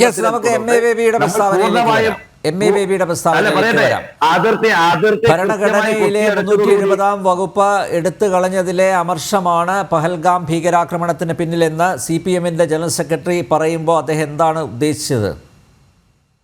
അല്ല, അതെനിക്കറിയില്ല. 370 വകുപ്പ് എടുത്തു കളഞ്ഞതില് ആണോ ഇല്ല എന്നൊന്നും പറയാൻ ഞാനാണല്ല. അവിടെ 370 വകുപ്പ് എടുത്തത് കൊണ്ടോ നേരത്തെ ഉള്ളത് തന്നെ ഒരു സ്കെൽട്ടനാണ്. അവർക്കൊരു അവകാശം, അതിന്റെ ഹൃദയവും അതിന്റെ കരളും അതിന്റെ തലച്ചോറും എല്ലാം നേരത്തെ മാന്തി പറിച്ച് ആരോ കൊണ്ടുപോയിട്ടുണ്ട്. പിന്നെ അവരുടെ സ്കെൽട്ടനുള്ളതിന് 370. അപ്പൊ ആ 370 എടുത്തത് കൊണ്ട് കാശ്മീരികൾക്ക് പ്രത്യേകിച്ച് പ്രയാസമുണ്ട്, അല്ലെങ്കിൽ അത് അവരെ അവഹേളിച്ചുകൊണ്ട് എടുത്തു കളഞ്ഞതിനെയാണ് പൊതുവെ എതിർക്കുന്നത്. അവർക്കൊരു എന്താ പറയുക, 6 വർഷത്തെ ആകെയുള്ള അവകാശം എന്താണ്, അവിടുത്തെ നിയമസഭ 6 വർഷം ഉണ്ടാവും എന്നുള്ള ഒരു പ്രധാനപ്പെട്ട വ്യത്യാസം. അല്ലാതെ ബാക്കിയുള്ള വകുപ്പൊക്കെ പോയിട്ടുണ്ട്, കാര്യമായിട്ടൊന്നും ഇല്ലാതാണ് ഞാൻ മനസ്സിലാക്കുന്നത്. അല്ല സലീം മടവൂർ, സാഫ്രൺ ടെററിസം, നേരത്തെ ശിവശങ്കർ അത് ചൂണ്ടിക്കാണിച്ചു. സാഫ്രൺ ടെററിസം എന്ന് പറയുന്നവർക്ക് എന്തുകൊണ്ട് ഇസ്ലാമിക് ടെററിസം എന്ന് പറയാൻ നാവ് പൊങ്ങുന്നില്ല? വായ്? അല്ല, ഇവിടെ സാഫ്രൺ ടെററിസവും ഹിന്ദു ടെററിസവും രണ്ടല്ലേ? ആരെങ്കിലും ഹിന്ദു ടെററിസം എന്ന് പറഞ്ഞിട്ടുണ്ടോ? പറഞ്ഞിട്ടില്ലല്ലോ. പറഞ്ഞിട്ടുണ്ട്. ഞാൻ കേട്ടിട്ടില്ല. ഒരാൾ ഉപയോഗിക്കില്ല. ഹൈന്ദവ ഭീകരത എന്ന് CPM-ന്റെ നേതാക്കന്മാർ, കോൺഗ്രസിന്റെ നേതാക്കന്മാർ, മുസ്ലിം ലീഗിന്റെ നേതാക്കന്മാർ സാഫ്രൺ ടെററിസം, 2011 ഹിന്ദു പത്രം എടുത്തു നോക്കൂ. പി ചിദംബരവും ദിഗ്വിജയ് സിംഗ് ഒക്കെ പറഞ്ഞിട്ടുണ്ട് ഹിന്ദുത്വ ഭീകരത, ഹൈന്ദവ ഭീകരത. എനിക്കറിയില്ല. എന്നെ സംബന്ധിച്ച് സംഘപരിവാർ ഭീകരത എന്ന വാക്ക്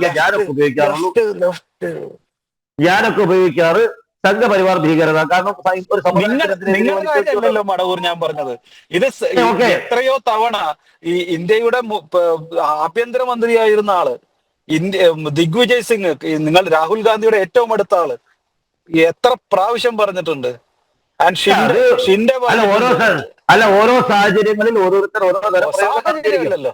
അല്ല ഇവിടെ അല്ല അതിപ്പോൾ ഇവിടെ നമ്മുടെ നാട്ടിലെ CPI നേതാക്കന്മാരും കോൺഗ്രസ്സുകാരൊക്കെ അതന്നെയല്ലേ പറയുന്നത്, ഹിന്ദുത്വ ഭീകരതല്ലേ പറയുന്നത്.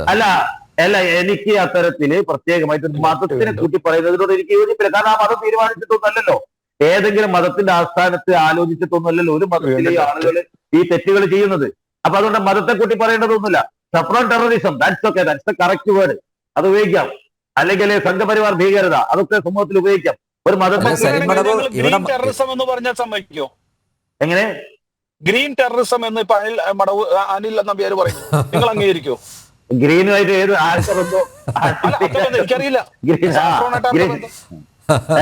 അതാ നിങ്ങളെന്തിനാ പറയാ, നിങ്ങളപ്പോ പറഞ്ഞത് അങ്ങേർക്ക് എതിർപ്പുണ്ടോ? അങ്ങേക്ക് എതിർപ്പുണ്ടോ? അല്ല, നിങ്ങള് ശ്രീ ശിവശങ്കറാണ് ഇപ്പൊ ഉപയോഗിച്ചത് സപ്രോൺ ടെററിസം. അനിൽ നമ്പ്യാർ എതിർക്കോ? അല്ല, അത് ഞാനല്ല, എനിക്ക് ഗ്രീനുമായിട്ടൊരു ബന്ധമില്ല. എനിക്ക് ഗ്രീനുമായിട്ട് അല്ല, അങ്ങേക്ക് എതിർപ്പുണ്ടോ? ഇവിടെ നമ്മൾ ആ ഒരു ചെറിയ നിസ്സാര വിഷയങ്ങളിൽ ഒരു മിനിറ്റ് നമുക്ക് ഷാക്കിറിനോട് ചോദിക്കാം. ഷാക്കിർ ഒരു മിനിറ്റ് നമുക്ക് അതൊന്ന് ക്ലിയർ ചെയ്തിട്ട് പോവാം. ഷാക്കിർ, ഗ്രീൻ ടെററിസം എന്ന് പറഞ്ഞു കഴിഞ്ഞാൽ ഇഷ്ടപ്പെടുവോ അതോ?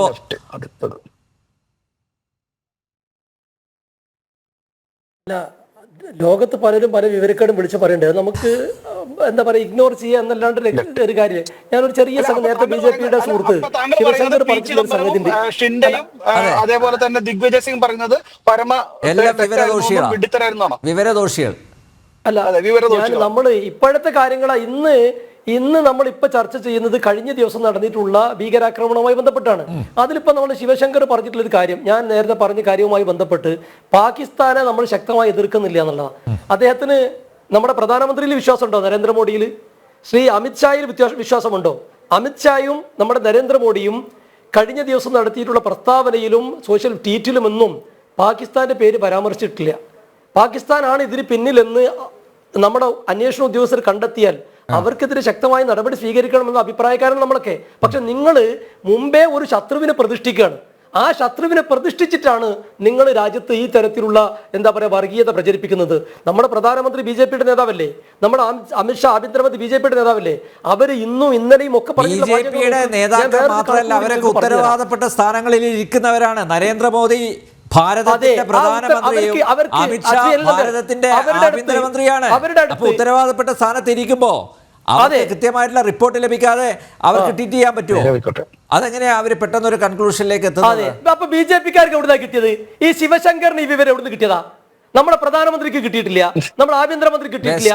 എന്ത് വില കൊടുത്തും അവർ കണ്ടെത്തുമെന്ന് അവർ പറഞ്ഞിട്ടുണ്ട്. പക്ഷെ ഈ സെക്കൻഡ് 3 ദിവസമായിട്ടും അവര് പറയാത്തൊരു സംഗതി ഈ ശിവശങ്കർ മാത്രമല്ല, BJP-യുടെ RSS നേതാക്കന്മാർ മുഴുവൻ പറഞ്ഞുകൊണ്ടിരിക്കുന്നത്. പ്രധാനമന്ത്രിക്ക് നിങ്ങൾ ശ്രീ അനിൽ നമ്പ്യാർ പറഞ്ഞു, പ്രധാനമന്ത്രിക്ക് കൃത്യമായി വിവരം കിട്ടാതെ പറയാൻ പാടില്ല. അല്ല കേൾക്ക്,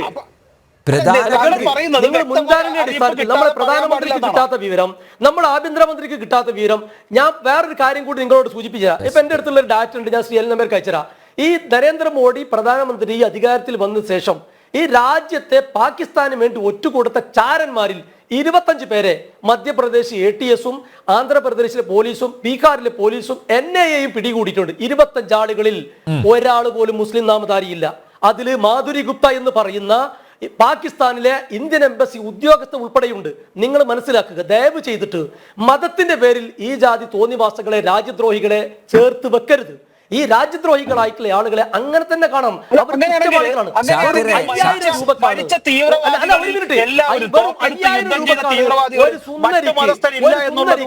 താങ്കൾ അതൊരു മതത്തിന്റെ പേരിലാക്കുവോ? കാശ്മീരിൽ വെടിവെച്ച് കൊന്ന ആളുകളിൽ, അല്ലെങ്കിൽ ആർമിയുടെ വെടിവെച്ച് കൊന്ന ആളുകളിൽ 100% പേര് ഒറ്റ മതമാണെന്നുള്ളത് കൊണ്ട് ആ മതത്തെ താങ്കൾ കുറ്റവാളിയെ പ്രഖ്യാപിക്കുമോ? നമ്മൾ ഒരു മതത്തെയും കുറ്റവാളിയെ പ്രഖ്യാപിക്കണില്ല. ചർച്ച ചെയ്യാത്തത് അല്ല അല്ല ശ്രീ നമ്മൾ എല്ലാവരെയും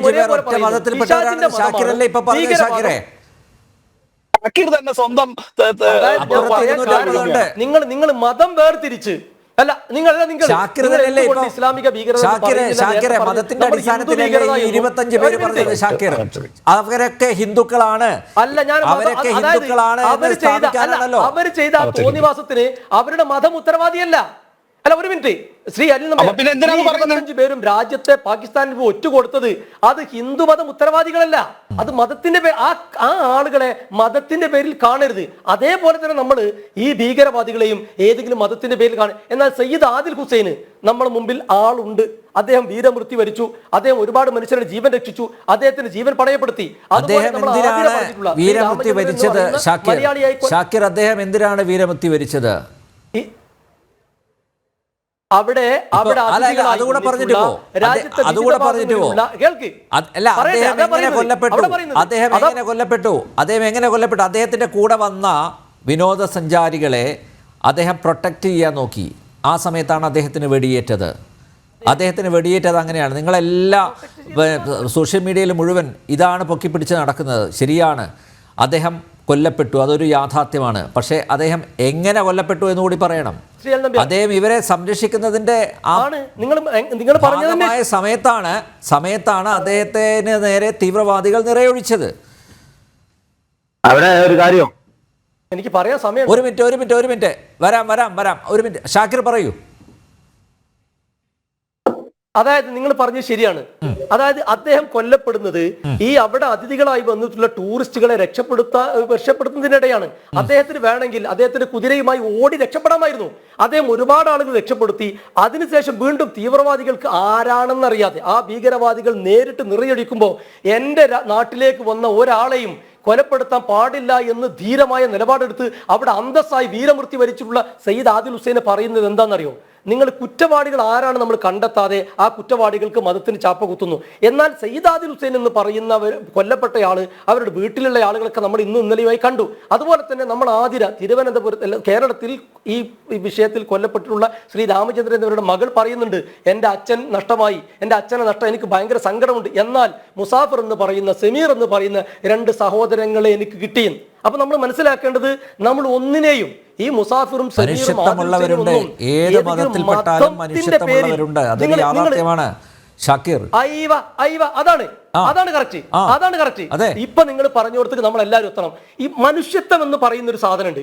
ആ മനുഷ്യത്വത്തിന് വിരുദ്ധമായി പ്രവർത്തിക്കുന്ന ഭീകരവാദികൾക്ക് മതമില്ല.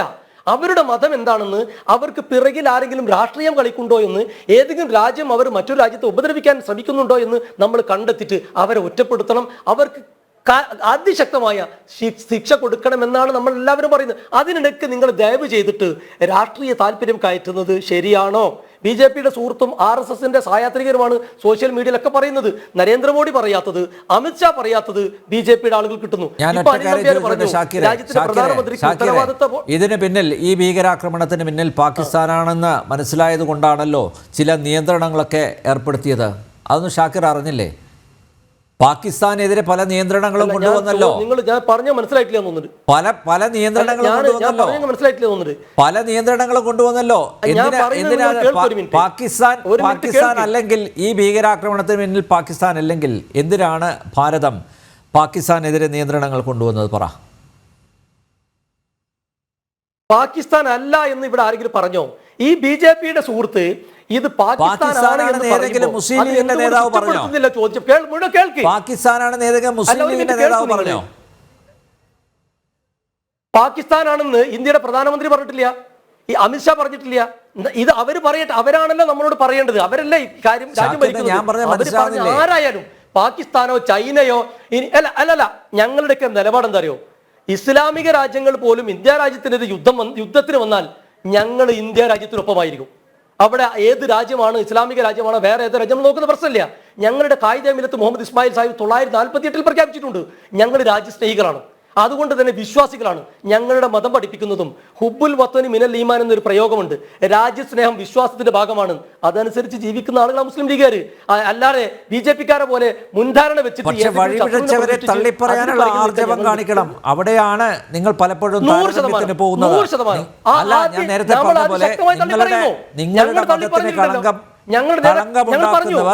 നിങ്ങളുടെ മതത്തിന് വിരുദ്ധമായി പ്രവർത്തിക്കുന്നവരുണ്ടെങ്കിൽ അവരെ തീവ്രവാദികൾ, ഭീകരവാദികൾ എന്ന് പറഞ്ഞ് തള്ളിപ്പറയാനുള്ള ആർജവം എന്തുകൊണ്ട് കാണിക്കുന്നില്ല? ഒരു മടിയില്ല. ചോദിക്കുന്നുള്ളൂ. ഷുവർ ആർജവമുണ്ട്. ഒരു മടിയില്ല. ഭീകരവാദികൾ തന്നെയാണ്. അവിടെ മടിയില്ല. എന്താ മടിയുടെ പ്രശ്നം? എന്തിനാ പഠിക്കണ്ടേ? ഭീകരവാദികളാണ്. അവർ പിശാചിന്റെ അല്ല, നമ്മൾ ഇത്ര പരസ്യമായി ഞങ്ങളുടെ നേതാക്കന്മാർ മാധ്യമപ്രവർത്തകർക്ക് മുമ്പിൽ പറഞ്ഞു, ഞങ്ങൾ എല്ലാവരും പാർട്ടിയുടെ ഉത്തരവാദിത്വം പറയുന്നു. പിന്നെ എന്താ നിങ്ങൾക്ക് സംശയം ഇക്കാര്യത്തിൽ? നോക്കൂ, നിങ്ങൾ ഇപ്പൊ ചൈനയും ഇന്ത്യയും യുദ്ധം വന്നപ്പോ തീവ്രവാദികൾ നടത്തിയ അക്രമത്തെ തള്ളി പറയുന്നു, അല്ലെങ്കിൽ പാകിസ്ഥാന്റെ പിന്തുണയോടുകൂടി പഹൽഗാമിൽ തീവ്രവാദികൾ നടത്തിയ അക്രമത്തെ തള്ളി പറയുന്നു എന്ന് പറഞ്ഞ അങ്ങനെ ഒരു സ്റ്റേറ്റ്മെന്റ് ഇറക്കി എത്ര മുസ്ലിം ലീഗിന്റെ നേതാക്കന്മാരുണ്ട്? ഒന്ന് ചൂണ്ടിക്കാണിച്ചേ. ഞങ്ങൾ നരേന്ദ്രമോദി അങ്ങനെ സ്റ്റേറ്റ്മെന്റ് നടത്തിയ കണ്ടിട്ടില്ല. ഇന്നലെ അദ്ദേഹത്തിന്റെ പ്രസ്താവനയുണ്ട്, ട്വീറ്റ് ഉണ്ട്, അമിത്ഷാ ഉണ്ട്. നിങ്ങൾ ഇപ്പൊ പറയുന്നു അവർ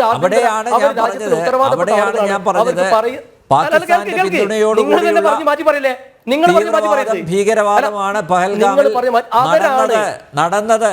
ആ തീവ്രവാദികൾ തന്നെയാണ് അവിടെ അഴിഞ്ഞാടിയത്. അവർ തന്നെയാണ് കൊലയാളികൾ എന്ന് മനസ്സിലാക്കിയത് കൊണ്ടാണല്ലോ ശക്തമായ ഉപരോധങ്ങളിലേക്ക് പോകുന്നത്. നിങ്ങൾ നേരത്തെ പറഞ്ഞു, ശ്രീ അനിൽ നമ്പ്യാർ പറഞ്ഞു, നിങ്ങൾ തന്നെ മാറ്റി പറഞ്ഞു. നരേന്ദ്രമോദിയും അമിത്ഷായും പറയാത്തത് അല്ലല്ല, അങ്ങനെയാണെങ്കിൽ നിങ്ങൾ തെറ്റിപ്പോയിട്ടുണ്ട്. നിങ്ങൾക്ക് അതായത് നരേന്ദ്രമോദിയും അമിത്ഷായും രാജ്യം ഭരിക്കുന്ന ആളുകളാണ്. അവർക്ക് ഉത്തരവാദിത്വ ബോധത്തോടെ സംസാരിക്കാൻ കഴിയുള്ളൂ. അതുകൊണ്ടാണ് അവർ കൃത്യമായ വിവരം കിട്ടാതെ പറയുന്നത്. നമ്മളും പറഞ്ഞത് അവരും പറഞ്ഞത് ഒന്നാണ്. ഇതുപോലൊരു ഭീകരാക്രമണം നടക്കുമ്പോ ഉത്തരവാദപ്പെട്ട സ്ഥാനങ്ങളിൽ ഇരിക്കുന്നത് താങ്കൾ എന്താ അവരെ കണ്ടത്? BJP നേതാക്കളായിട്ട് മാത്രമാണ് കണ്ടത്. BJP നേതാക്കൾ മാത്രമല്ല നരേന്ദ്രമോദിയും അമിത്ഷായും. താങ്കൾക്കറിയാലോ, ഉത്തരവാദപ്പെട്ട സ്ഥാനങ്ങളിൽ ഇരിക്കുന്നവ അവർക്ക് കൃത്യമായ വിവരങ്ങൾ ലഭിച്ചാൽ മാത്രമേ, ഇപ്പോൾ ഞാൻ നേരത്തെ പറഞ്ഞതുപോലെ പാകിസ്ഥാനാണെങ്കിൽ പാകിസ്ഥാൻ, അല്ലെങ്കിൽ മറ്റേതെങ്കിലും സംഘടനയാണെങ്കിൽ അങ്ങനെയല്ലേ പറയുള്ളൂ. അവർക്ക് അങ്ങനെയല്ലേ പറയാൻ പറ്റുള്ളൂ. വിവരം കിട്ടാത്ത ഈ ഒരു സാധാരണ BJP നേതാവ് പറയുന്നത് പോലെ പറയാൻ പറ്റുമോ?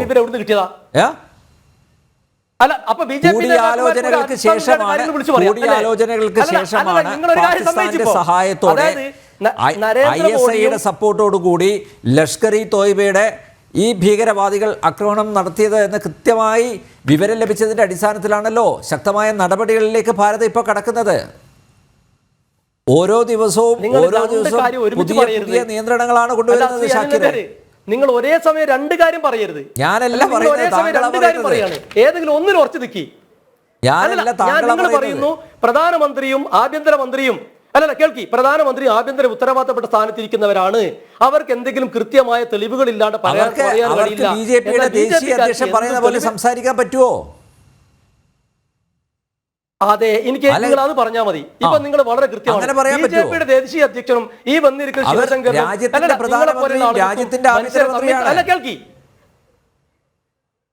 കേൾക്കി നിങ്ങൾ മിനിമം നിങ്ങൾ ആ ആളുകളെ തന്നെയെങ്കിലും വിശ്വസിക്കുക. ഇപ്പൊ BJPയുടെ ദേശീയ പ്രസിഡന്റ് പറയുന്നത് പോലെ അവർക്ക് പറയാൻ പറ്റുമെന്ന നിങ്ങളുടെ ചോദ്യം. പ്രധാനമന്ത്രിക്കും ആഭ്യന്തരമന്ത്രിക്കും പറയണമെന്നതിൽ കൃത്യമായ തെളിവ് വേണം. BJP നേതാക്കന്മാർക്ക് പറയണമെങ്കിൽ ഒരു തെളിവും വേണ്ട. വർഗീയത ഉണ്ടാക്കാൻ എന്തെങ്കിലുമൊക്കെ വിളിച്ചു പറയാം. അതല്ല ഞാൻ ഉദ്ദേശിച്ചത്. എനിക്കങ്ങനെ മനസ്സിലായത്.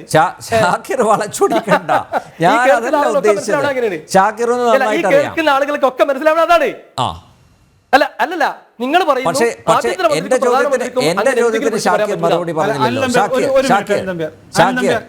ഞാൻ പറഞ്ഞോളാം, നിങ്ങൾ ഏത് എല്ലാ മതങ്ങളും പറഞ്ഞോ. ശിവശങ്കർ പറഞ്ഞോളൂ.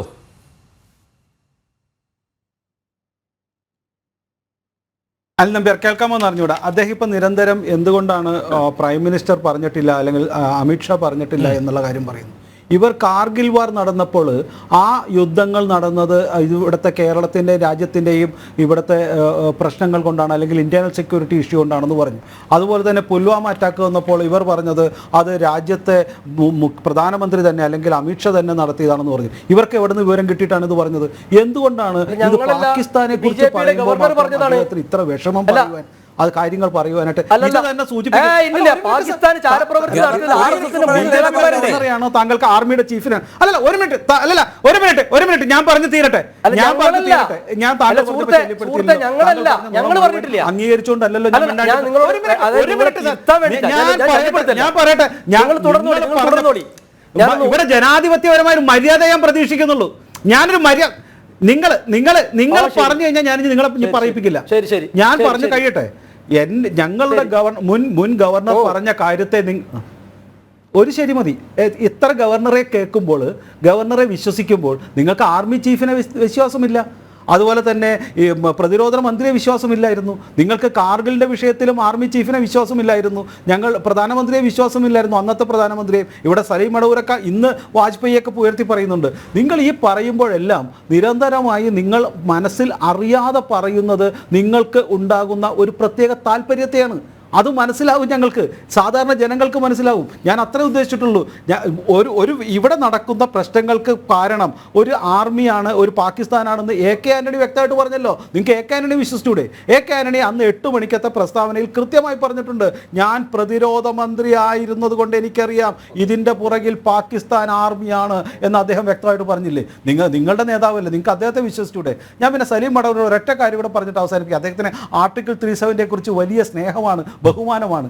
പ്രിയപ്പെട്ട സുഹൃത്തെ, നിങ്ങൾ മനസ്സിലാക്കേണ്ടത് അവിടെ നടന്ന അവിടുത്തെ എയർഫോഴ്സിലെ ആളുകളെ പോലും വെടിവെച്ച് കൊന്ന, പരസ്യമായി വെടിവെച്ച് കൊന്ന ഒരു തീവ്രവാദിയെ പോലും കെട്ടിപ്പിടിച്ച നേതാവാണ് മൻമോഹൻ സിംഗ്. ഫോട്ടോ അടക്കമുണ്ട്.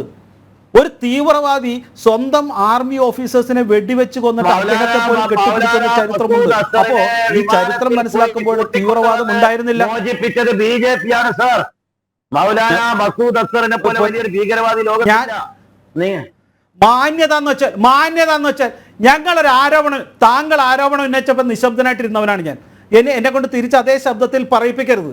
അപ്പോൾ ഒരൊറ്റ കാര്യം മനസ്സിലാക്കുക, ഇത്തരത്തിൽ ആരോപണം നിങ്ങൾ പറഞ്ഞ മുഫ്തി മുഹമ്മദിൻ്റെ ചരിത്രവും ഞാൻ പറയണ്ട. ഇത് കേൾക്കുന്ന ആൾക്കാർക്കറിയാം എങ്ങനെയായിരുന്നു തീവ്രവാദികളുമായി ബന്ധപ്പെട്ടുകൊണ്ട് തൻ്റെ മകളെ രക്ഷിച്ച കഥയെല്ലാം ഈ നാട്ടിലെ ജനങ്ങൾക്ക് ചരിത്രം അറിയാവുന്ന സാധാരണ ജനങ്ങൾക്കറിയാൻ തരും. പക്ഷേ താങ്കൾക്ക് ഓർമ്മയുണ്ടാവില്ല.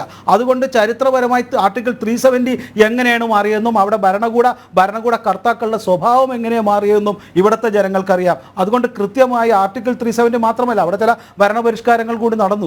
അതുകൊണ്ട് അവിടെ നടക്കുന്ന എത്രയോ വർഷങ്ങളായി ഇല്ലാത്തത്ര വളരെ സമാധാനപരമായ രീതിയിൽ അവിടെ കാര്യങ്ങൾ നടക്കുന്നു എന്നുള്ളത് കൊണ്ട് ഭരണകർത്താക്കൾക്കൊന്നും ഒരു വ്യത്യാസവും വന്നിട്ടില്ല എന്ന രീതിയിൽ പറയരുത്. അവിടെ കൃത്യമായി BJP ഭരണത്തിൽ വന്നപ്പോൾ, മൻമോഹൻ സിംഗിൻ്റെ ഭരണത്തിൽ എങ്ങനെയാണോ തീവ്രവാദികൾ അഴിഞ്ഞാടിയത് അതിൻ്റെ എത്രയോ ശതമാനം കുറഞ്ഞു. അത് കാശ്മീരിൽ മാത്രമാണോ? ഇന്ന് നക്സൽ ആക്രമണം കുറഞ്ഞില്ലേ? രാജ്യത്തെമ്പാടുമുള്ള ബോംബ് ആക്രമണങ്ങൾ നടന്നില്ലേ? കലാപങ്ങൾ കുറഞ്ഞില്ലേ? ഇതൊന്നും കാണുവാൻ മനസ്സില്ലാതെ ഏകപക്ഷീയമായി കാര്യങ്ങളെ വിലയിരുത്തരുത്. അത് ജനങ്ങളുടെ ജനാധിപത്യ ബോധത്തെയും അവരുടെ ചരിത്രബോധത്തെയും അവർക്ക് ജനങ്ങൾക്ക് ഈ രാജ്യത്തോടുള്ള കൂറിനോടും നിങ്ങൾ ചോദ്യം ചെയ്യുന്ന പോലെയും സ്വയം അപഹാസ്യരാകും, പരിഹാസ്യരാകും എന്ന് മാത്രമേ എനിക്ക് പറയാനുള്ളൂ. സലീം മടവൂർ, എന്തിനാണ് ഈ കാപട്യം? എന്തിനാണ്? ഉള്ളതുപോലെ പറയണ്ടേ അല്ലേ? CPMൻ്റെ ജനറൽ സെക്രട്ടറിയാണ്, അദ്ദേഹത്തിൻ്റെ കാര്യങ്ങൾ പറയാലോ. അദ്ദേഹം ഇന്ന് മദനിയാണ് കൂട്ടുപിടിച്ചിരിക്കുന്നത്. മദനി അദ്ദേഹത്തിൻ്റെ സുഹൃത്താണ്, ഒക്കെ ചങ്ങായിയാണ്. മാത്രമല്ല മദനിയുടെ പാർട്ടിയുമായിട്ട് CPM ബന്ധം ഉണ്ടാക്കുന്നതിൽ തെറ്റില്ല എന്നൊക്കെയാണ് പറയുന്നത്. ഇതിനെയൊക്കെ മദനിയുടെ ചരിത്രം അറിയുന്ന കേരളത്തിലെ ജനങ്ങൾ എങ്ങനെയാണ് നോക്കിക്കാണുന്നത്? എന്നിട്ട് പറയും വർഗീയ ശക്തികളുമായിട്ട് ഞങ്ങൾ കൂട്ടുകൂടാറില്ല എന്ന് പറയുന്നു. ഇടതുമുന്നണിയിലെ ഒരു ഘടകകക്ഷിയുടെ നേതാവ് എന്ന നിലയിൽ എങ്ങനെയാണ് താങ്കൾ ഇതിനെ നോക്കിക്കാണുന്നത്, ഇത്തരം പരാമർശങ്ങളെ? മതവർഗീയ ശക്തികളുമായിട്ടുള്ള എല്ലാ കൂട്ടുകെട്ടിനെയും എന്നെ സംബന്ധിച്ചിടത്തോളം അതിനെതിരായിട്ടുള്ള അഭിപ്രായം തന്നെയാണ്. അപ്പോ ഇവിടെ അത് എല്ലാ തരം ശക്തികളും, അത് ഭൂരിപക്ഷ വർഗീയ ശക്തികളാവട്ടെ ന്യൂനപക്ഷ വർഗീയ ശക്തികളാവട്ടെ, എല്ലാം ആപൽക്കരമാണ്, എല്ലാം ഒന്നിന് വളമാണ് എന്ന് വിശ്വസിക്കുന്ന ആളാണ്. അപ്പൊ അതേക്കുറിച്ച് എനിക്ക് നമ്മെ സംബന്ധിച്ചിടത്തോളം വ്യക്തമായ നിലപാടുണ്ട്. ഇവിടെ നിങ്ങൾ ചർച്ചയിൽ വരാത്ത പ്രധാനപ്പെട്ട ഒരു പ്രശ്നം എനിക്ക് പറയാനുണ്ട്. ഈ സംഭവം നടക്കുന്ന സമയത്ത് എൻ്റെ ഒരു അകന്ന ബന്ധു, എൻ്റെ വളരെ അടുപ്പമുള്ള ഒരു കുടുംബം ആ സമയത്ത് ആ വെടിവെപ്പ് നടക്കുമ്പോൾ ആ സ്ഥലത്തുണ്ട്. എൻ്റെ ബന്ധുവാണ്, എൻ്റെ വളരെ അടുപ്പമുള്ള ആളുകളാണ്. അപ്പൊ അവരവിടെ പറയുന്നത് ഒരു സുരക്ഷാ ഉദ്യോഗസ്ഥനും ഈ സ്ഥലത്തില്ല. നമ്മൾ ചർച്ച ചെയ്യേണ്ടതല്ലേ? അതായത് റോഡില്ലാതെ ഓഫ് റോഡ് 5 കിലോമീറ്ററോളം അകലെയുള്ള നടന്നു മാത്രം പോകാൻ പറ്റുന്ന സ്ഥലത്ത് 100 കണക്കിന് സന്ദർശകർ വരുന്നു. അവിടെ പെട്ടെന്ന് ഒരു അപകടം, ഇത്രയും വലിയ അഴിഞ്ഞാട്ടം നടന്നിട്ട്, ഇത്രയും 6ഓളം ഭീകരവാദികൾ അവിടെ അഴിഞ്ഞാട്ടം നടത്തിയിട്ട് അവരിൽ ഒരാളെ പോലും വെടിവെച്ചിടാൻ ഒരു സുരക്ഷാ ഉദ്യോഗസ്ഥൻ അവിടെ ഉണ്ടായില്ല.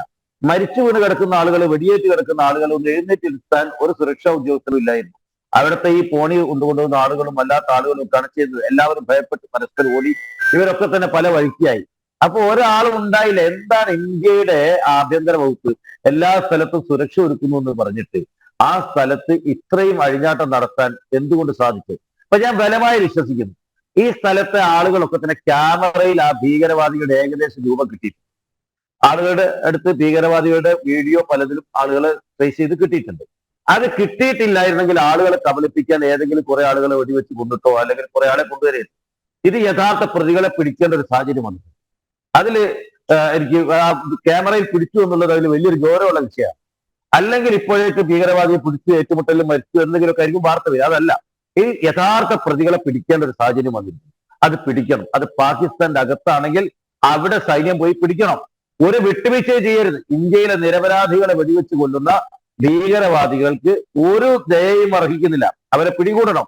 യഥാർത്ഥ പ്രതികളെ പിടികൂടുന്നില്ലെങ്കിൽ ഇവരെ നേരിട്ട് കണ്ടിട്ടുണ്ട്. ഇവരൊക്കെ ആളുകൾ കണ്ടിട്ടുണ്ട്, അവിടെ ഉണ്ടായിരുന്ന സന്ദർശകർ കണ്ടിട്ടുണ്ട്, മുഖം കണ്ടിട്ടുണ്ട്. അപ്പൊ അവരെ പിടിക്കണം. വന്നാൽ നിങ്ങൾ ആരെ അറസ്റ്റ് ചെയ്താലും ഇവിടേക്കുള്ള ആളുകൾക്ക് പറയാൻ, സന്ദർശകർ മൊത്തം എത്രയോ ആളുകൾ കണ്ടല്ലോ, ജനങ്ങൾ അവിടെ കൊല്ലപ്പെടാത്ത എത്രയോ ആളുകളുണ്ടല്ലോ. അപ്പോ അവര് പറയട്ടെ. അപ്പോ ഈ കാര്യത്തിൽ ഗൗരവമായിട്ടൊരു അന്വേഷണം ഈ രാജ്യത്ത് വേണ്ടത്. ആഭ്യന്തര വകുപ്പിന്റെ പരാജയമാണ്. ഈ 26 ആള് 28 ആളുകളോളം അവർ ഗവൺമെന്റിനെ വിശ്വസിച്ചുകൊണ്ട്, സുരക്ഷിതത്വം വിശ്വസിച്ചുകൊണ്ട് പോയ ആളുകളാണ്. അവിടെ ഒരു സുരക്ഷയില്ലായിരുന്നു. ഇവരെന്നോട് പറയുന്നത് ഞങ്ങള് നിസ്സഹായരെയൊന്നും ഒരാളും ഉണ്ടായില്ല. ഇത്രയും ആളുകൾ മരിച്ചു കൊണ്ട് കിടക്കുമ്പോ ഒരു ഗവൺമെന്റിന്റെ ഭാഗത്ത് നിന്ന് ആരും ഉണ്ടായില്ല. ഇങ്ങനെ നിൽക്കുകയാണ്, എന്ത് ചെയ്യും? അപ്പൊ അതേക്കുറിച്ചാണ് ഗൗരവമായി ചർച്ച ചെയ്യുന്നത്. അത് ഇതുവരെ ഉണ്ടായില്ല. ദയനീയമായി പരാജയപ്പെട്ട ആഭ്യന്തര വകുപ്പ്, അതേക്കുറിച്ച് ചർച്ച ചെയ്യണ്ടേ? അതല്ലേ വേണ്ടത്. ശിവശങ്കർ, വീണ്ടും സെക്യൂരിറ്റി ലാപ്സ്, അതിലേക്കാണ് ഇന്റലിജൻസ് ഫെയിലിയർ, അതിലേക്കാണ് വിരൽ ചൂണ്ടുന്നത്.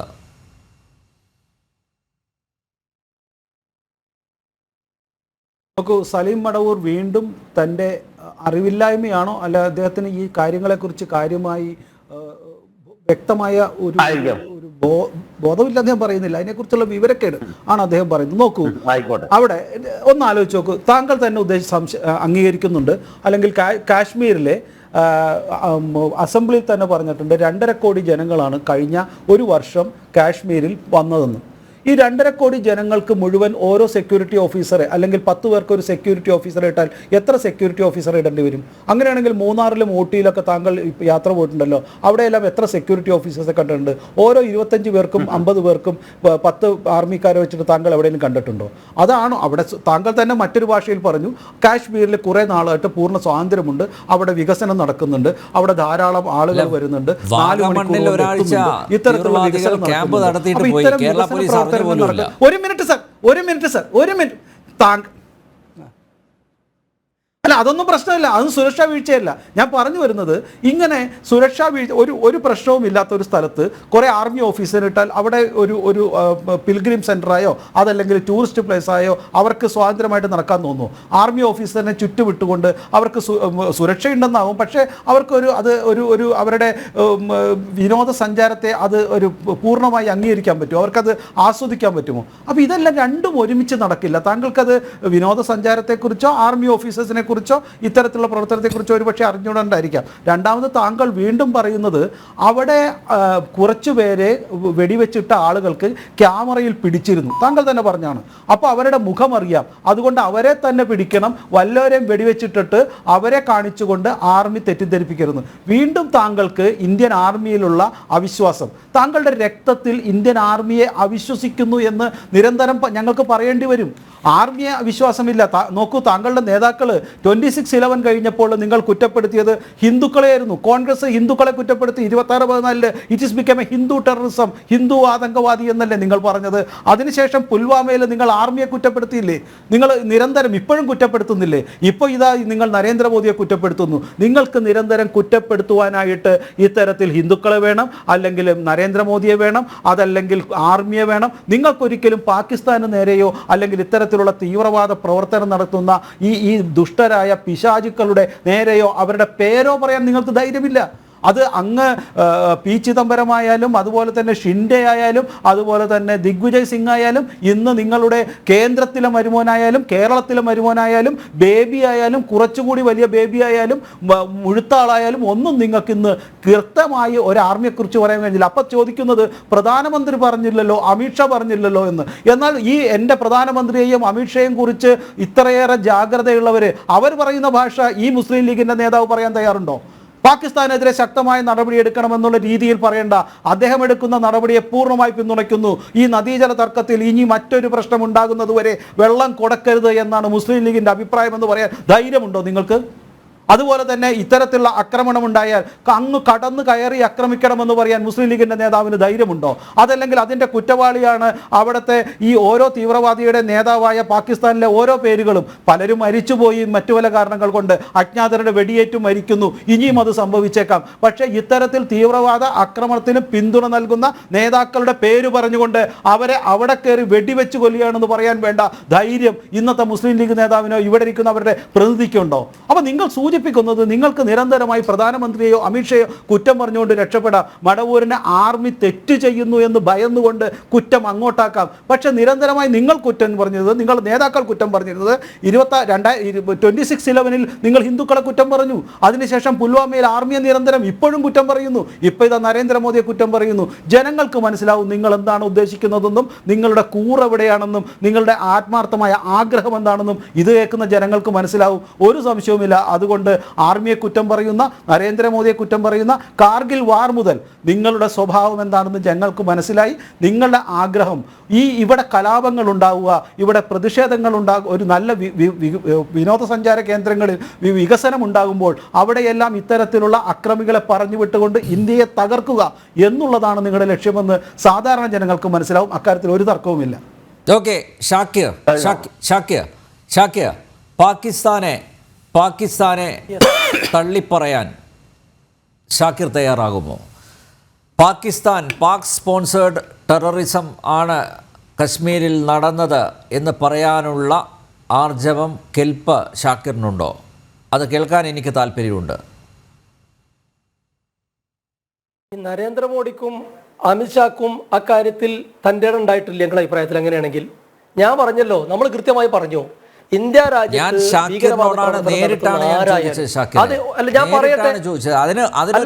ഞാനതിന് മറുപടി പറയട്ടെ. എന്റെ ഈ കാര്യത്തിൽ ഞാൻ വിശ്വസിക്കുന്നത് ഇക്കാര്യത്തിൽ ഞാൻ വിശ്വസിക്കുന്നത് നിങ്ങൾ നേരത്തെ പറഞ്ഞതുപോലെ ഇന്ത്യയുടെ ഉത്തരവാദപ്പെട്ട സ്ഥാനത്തിരിക്കുന്ന പ്രധാനമന്ത്രിയും ആഭ്യന്തരമന്ത്രിയും ആ കാര്യം വെളിപ്പെടുത്തിയാൽ നമുക്കത് ഇവരോടൊന്നല്ല, രാജ്യത്തിനെതിരെ യുദ്ധത്തിന് വരുന്ന ഏത് ആളുകളായാലും രാജ്യമായാലും അവർക്കെതിരെ അതിശക്തമായി എന്താ പറയുക, യുദ്ധമാണെങ്കിൽ യുദ്ധം, വേറെ ഏതെങ്കിലും രീതിയിലുള്ള പ്രതികരണമാണെങ്കിൽ അങ്ങനെ ചെയ്യണമെന്നാണ്. നിങ്ങൾ എന്തിനാ സംശയിക്കുന്നത്? ഞാൻ ചോദിക്കട്ടെ, തീവ്രവാദ രാഷ്ട്രമാണോ പാകിസ്ഥാൻ? ഒരു തീവ്രവാദ രാഷ്ട്രമാണോ? അങ്ങനെ എന്താ പറയാ, നമ്മൾ എന്തെങ്കിലും ഡാറ്റ എടുത്ത് നമ്മളെടുത്ത് വേണം അതിനെതിരെ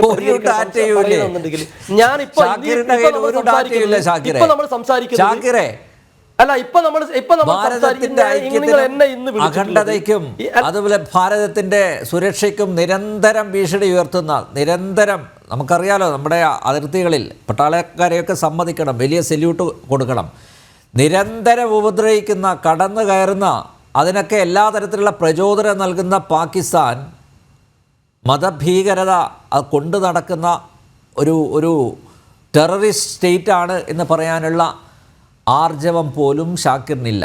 ഷാക്കിർ എന്തിനാണ് ഷാക്കിർ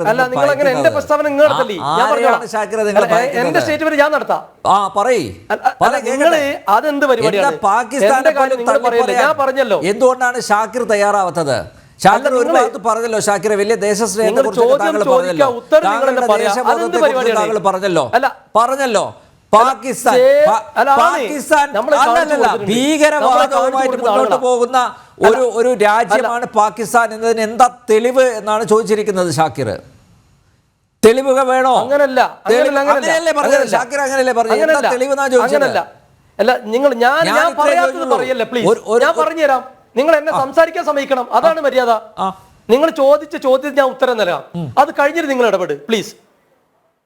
അതായത് ഇപ്പൊ നമ്മൾ ഇപ്പോ കാശ്മീരിൽ ഉണ്ടായിട്ടുള്ള ഭീകരാക്രമണവുമായി ബന്ധപ്പെട്ട ചർച്ചയ്ക്കിടെ നമ്മുടെ പ്രധാനമന്ത്രിയും ആഭ്യന്തരമന്ത്രിയും പാകിസ്ഥാന്റെ പേര് പരാമർശിച്ചിട്ടില്ല എന്ന് ഞാൻ പറയാൻ കാരണം BJPയുടെ നേതാക്കന്മാർ മാത്രം പാകിസ്ഥാനെ കുറ്റപ്പെടുത്തുന്നു. എന്തുകൊണ്ട് പ്രധാനമന്ത്രിയും ആഭ്യന്തരമന്ത്രി ഇത് പറയുന്നില്ല എന്ന് ചോദിക്കുമ്പോൾ ശ്രീ അനിൽ നമ്പ്യാർ പറയുന്നു അവർക്കത് പറയണമെന്നുണ്ടെങ്കിൽ അവർ ഉത്തരവാദിത്തപ്പെട്ട സ്ഥാനത്തിരിക്കുന്നവരാണ്, അവർക്ക് അങ്ങനെ തെളിവില്ലാതെ ഒന്നും പറയാൻ കഴിയില്ല. ഞാനും പറയുന്നത് അത് തന്നെയാണ്. പാകിസ്ഥാനാണെങ്കിൽ പാകിസ്ഥാൻ, ചൈനയാണെങ്കിൽ ചൈന, മറ്റ് വേറെ ഏതെങ്കിലും രാജ്യങ്ങളാണെങ്കിൽ പറയട്ടെ, ഇതിന് മുമ്പുണ്ടല്ലോ പറയട്ടെ, പ്ലീസ്. കാർഗിൽ നമുക്ക് നമ്മൾ പറയാലോ, പാകിസ്ഥാൻ നേരെ നടത്തിയ അതിനെക്കുറിച്ചൊന്നും ഷാക്കിറിന് ഒരു അറിവുമില്ല എന്നാണ് ഞാൻ മനസ്സിലാക്കേണ്ടത്. ഷാക്കിർ ഇക്കാര്യത്തിൽ മനസ്സിലാക്കേണ്ടത്. ഞാൻ ചോദിക്കട്ടെ, ഞാൻ പറഞ്ഞല്ലോ ഇതിനു മുമ്പ് ഇതുപോലുള്ള ഒരു ഇൻസിഡന്റ് നടന്നിട്ടില്ലേ? അതിൽ പാകിസ്ഥാന്റെ പൂർണ്ണ പങ്കാളിത്തം അത് താങ്കൾക്കറിയില്ലേ? പാകിസ്ഥാന്റെ സൈനിക മേധാവിയാണ് കഴിഞ്ഞ ദിവസം പറഞ്ഞത്. ഹിന്ദുക്കൾക്ക് അടക്കം ഒരു സ്റ്റേറ്റ്മെന്റ് നടത്തിയിട്ടുണ്ട് അദ്ദേഹം. ഇതൊന്നും ഷാക്കിർ അറിയുന്നില്ലേ? ഷാക്കിർ പത്രം വായിക്കാറില്ലേ? ഷാക്കിർ ടെലിവിഷൻ എനിക്കൊന്ന് പറയണ്ടേ? അല്ല, നിങ്ങൾ ചോദിക്കുന്നത് എന്താ തെളിവുള്ളത്? പാകിസ്ഥാൻ ഒരു ഭീകര രാഷ്ട്രമാണ് എന്നതിന് എന്ത് തെളിവാണുള്ളതെന്നാണ് ഷാക്കിർ ചോദിക്കുന്നത്. നിങ്ങൾ ചോദ്യം ചോദിച്ച് നിങ്ങൾ കുറച്ച് ദിവസമായിട്ട് സംസാരിക്കാൻ സമയം തരാറുണ്ടായിരുന്നു, ഇപ്പൊ ഇടപെട്ട് തടസ്സപ്പെടുത്തുകയാണ്. തടസ്സപ്പെടുത്തില്ലേ? അതായത് ഞാൻ പറഞ്ഞത് വ്യക്തമാണ്. പാകിസ്ഥാനാണ് ഇതിന് പിന്നിലെങ്കിൽ നമ്മുടെ രാജ്യത്തെ ഭരണകൂടത്തിന് ബോധ്യമുണ്ടെങ്കിൽ അതിശക്തമായി തിരിച്ചടിക്കണം. പിന്നെ എന്തിനായാലും സംശയം ഉണ്ടാക്കുന്നത്? പറയേണ്ടത് നമ്മുടെ പ്രധാനമന്ത്രി, ആഭ്യന്തരമന്ത്രി ഉൾപ്പെടെയുള്ള ആളുകളാണ്. അങ്ങനെ BJPയുടെ നാഗ്പൂരിലെ RSSന്റെ കാര്യാലയത്തിൽ നിന്നല്ല, നമ്മുടെ പ്രധാനമന്ത്രി പറയട്ടെ, അല്ലെങ്കിൽ നിങ്ങളും പറഞ്ഞു അവർ ഉത്തരവാദിത്തപ്പെട്ട ബോധത്തോടെ സംസാരിക്കുന്നു, അവർ ഉത്തരവാദിത്തപ്പെട്ട സ്ഥാനത്തിരിക്കുന്നു, അവർ കൃത്യമായ തെളിവാണ് ഉണ്ടെങ്കിൽ തിരിച്ചടി ശക്തമായി നടത്തട്ടെ. നിങ്ങൾ വേറൊരു കാര്യം പറഞ്ഞു, നിങ്ങൾ നേരത്തെ പാകിസ്ഥാന്റെ നേതാവിനെ കുറിച്ച്. അങ്ങനെ ഒരു നേതാവ് അവിടെ ഉണ്ടെങ്കിൽ നമ്മൾ എല്ലാവരും വേണ്ടിയിട്ടാണ് വാദിക്കുന്നത്, ഇന്ത്യക്ക് വേണ്ടി. ഭാരതത്തിനെതിരെ, ഭാരതത്തിലെ ഹിന്ദുക്കൾക്കെതിരെ അല്ല, ഞാൻ എന്റെ വക്കാലത്ത് എന്റെ നാടിന് വേണ്ടിയിട്ടാണ്, എന്റെ ഭാരതത്തിന് വേണ്ടിയിട്ടാണ്, എന്റെ ഇന്ത്യക്ക് വേണ്ടിയിട്ടാണ്. പാകിസ്ഥാനിന് വേണ്ടി വക്കാലത്ത് പിടിക്കുന്ന പണിയല്ല എനിക്ക്. പാകിസ്ഥാനെ എന്തുകൊണ്ടാണ് തള്ളി പറയാത്തത്? ഞാൻ ഇന്ത്യക്കാരനാണ്, ഞങ്ങളുടെ അവസാന ശ്വാസം വരെ നമ്മൾ രാജ്യത്തിന് വേണ്ടി നിലകൊള്ളുന്ന ആളുകളാണ്. അല്ല, എനിക്ക് തോന്നുന്നില്ല നമ്മൾ പാകിസ്ഥാനെ സപ്പോർട്ട് ചെയ്യാണ്. ഞാൻ അങ്ങനെയാ മനസ്സിലാക്കുന്നത്. പാകിസ്ഥാൻ മുസ്ലിം ലീഗിന്റെ ദേശീയ സെക്രട്ടറി അല്ല ഷാക്കിർ ചോദിക്കുന്നത്. ഒരിക്കലുമില്ല. ഞങ്ങൾ അങ്ങനെ ലീഗിന്റെ പേര് ലീഗിനോട് രാജ്യസ്നേഹമുള്ള ഒരു പാർട്ടി ഈ രാജ്യത്തില്ല. ഞങ്ങൾ തീർത്ത് പറഞ്ഞിട്ടുണ്ട്, നമ്മൾ ഭാരതീയരാണ്, ഇന്ത്യക്കാരാണ്. ഇന്ത്യക്കെതിരെ ആര് അവർക്കെതിരെ യുദ്ധം ചെയ്യാൻ ഞങ്ങൾ വിഭജനത്തിൽ മുസ്ലിം ലീഗിന്റെ പങ്കെന്താ? അത് RSSന്റെ പങ്കാണ്. രാജ്യത്ത് വിഭജനം ഉണ്ടാക്കിയത് RSSന്റെ ആണ്. RSS ആണ് ആദ്യമായി അങ്ങനെ സമിതി മുന്നോട്ട് വെച്ചിട്ടുള്ളത്. നിങ്ങൾ ചരിത്രബോധം, നിങ്ങളുടെ തെറ്റിദ്ധരിപ്പിക്കല് ഇപ്പൊ ഈ ആധുനിക കാലത്ത് ചെലവാകൂല. നിങ്ങൾ മുസ്ലിം ലീഗ് അല്ല, കൃത്യമായി ചരിത്രം പഠിക്ക്. മുസ്ലിം ലീഗ് എന്നാണ് ലണ്ടനിലെ സമ്മേളനം വരെ മുസ്ലിം ലീഗ് ശക്തമായി എതിരായിരുന്നു.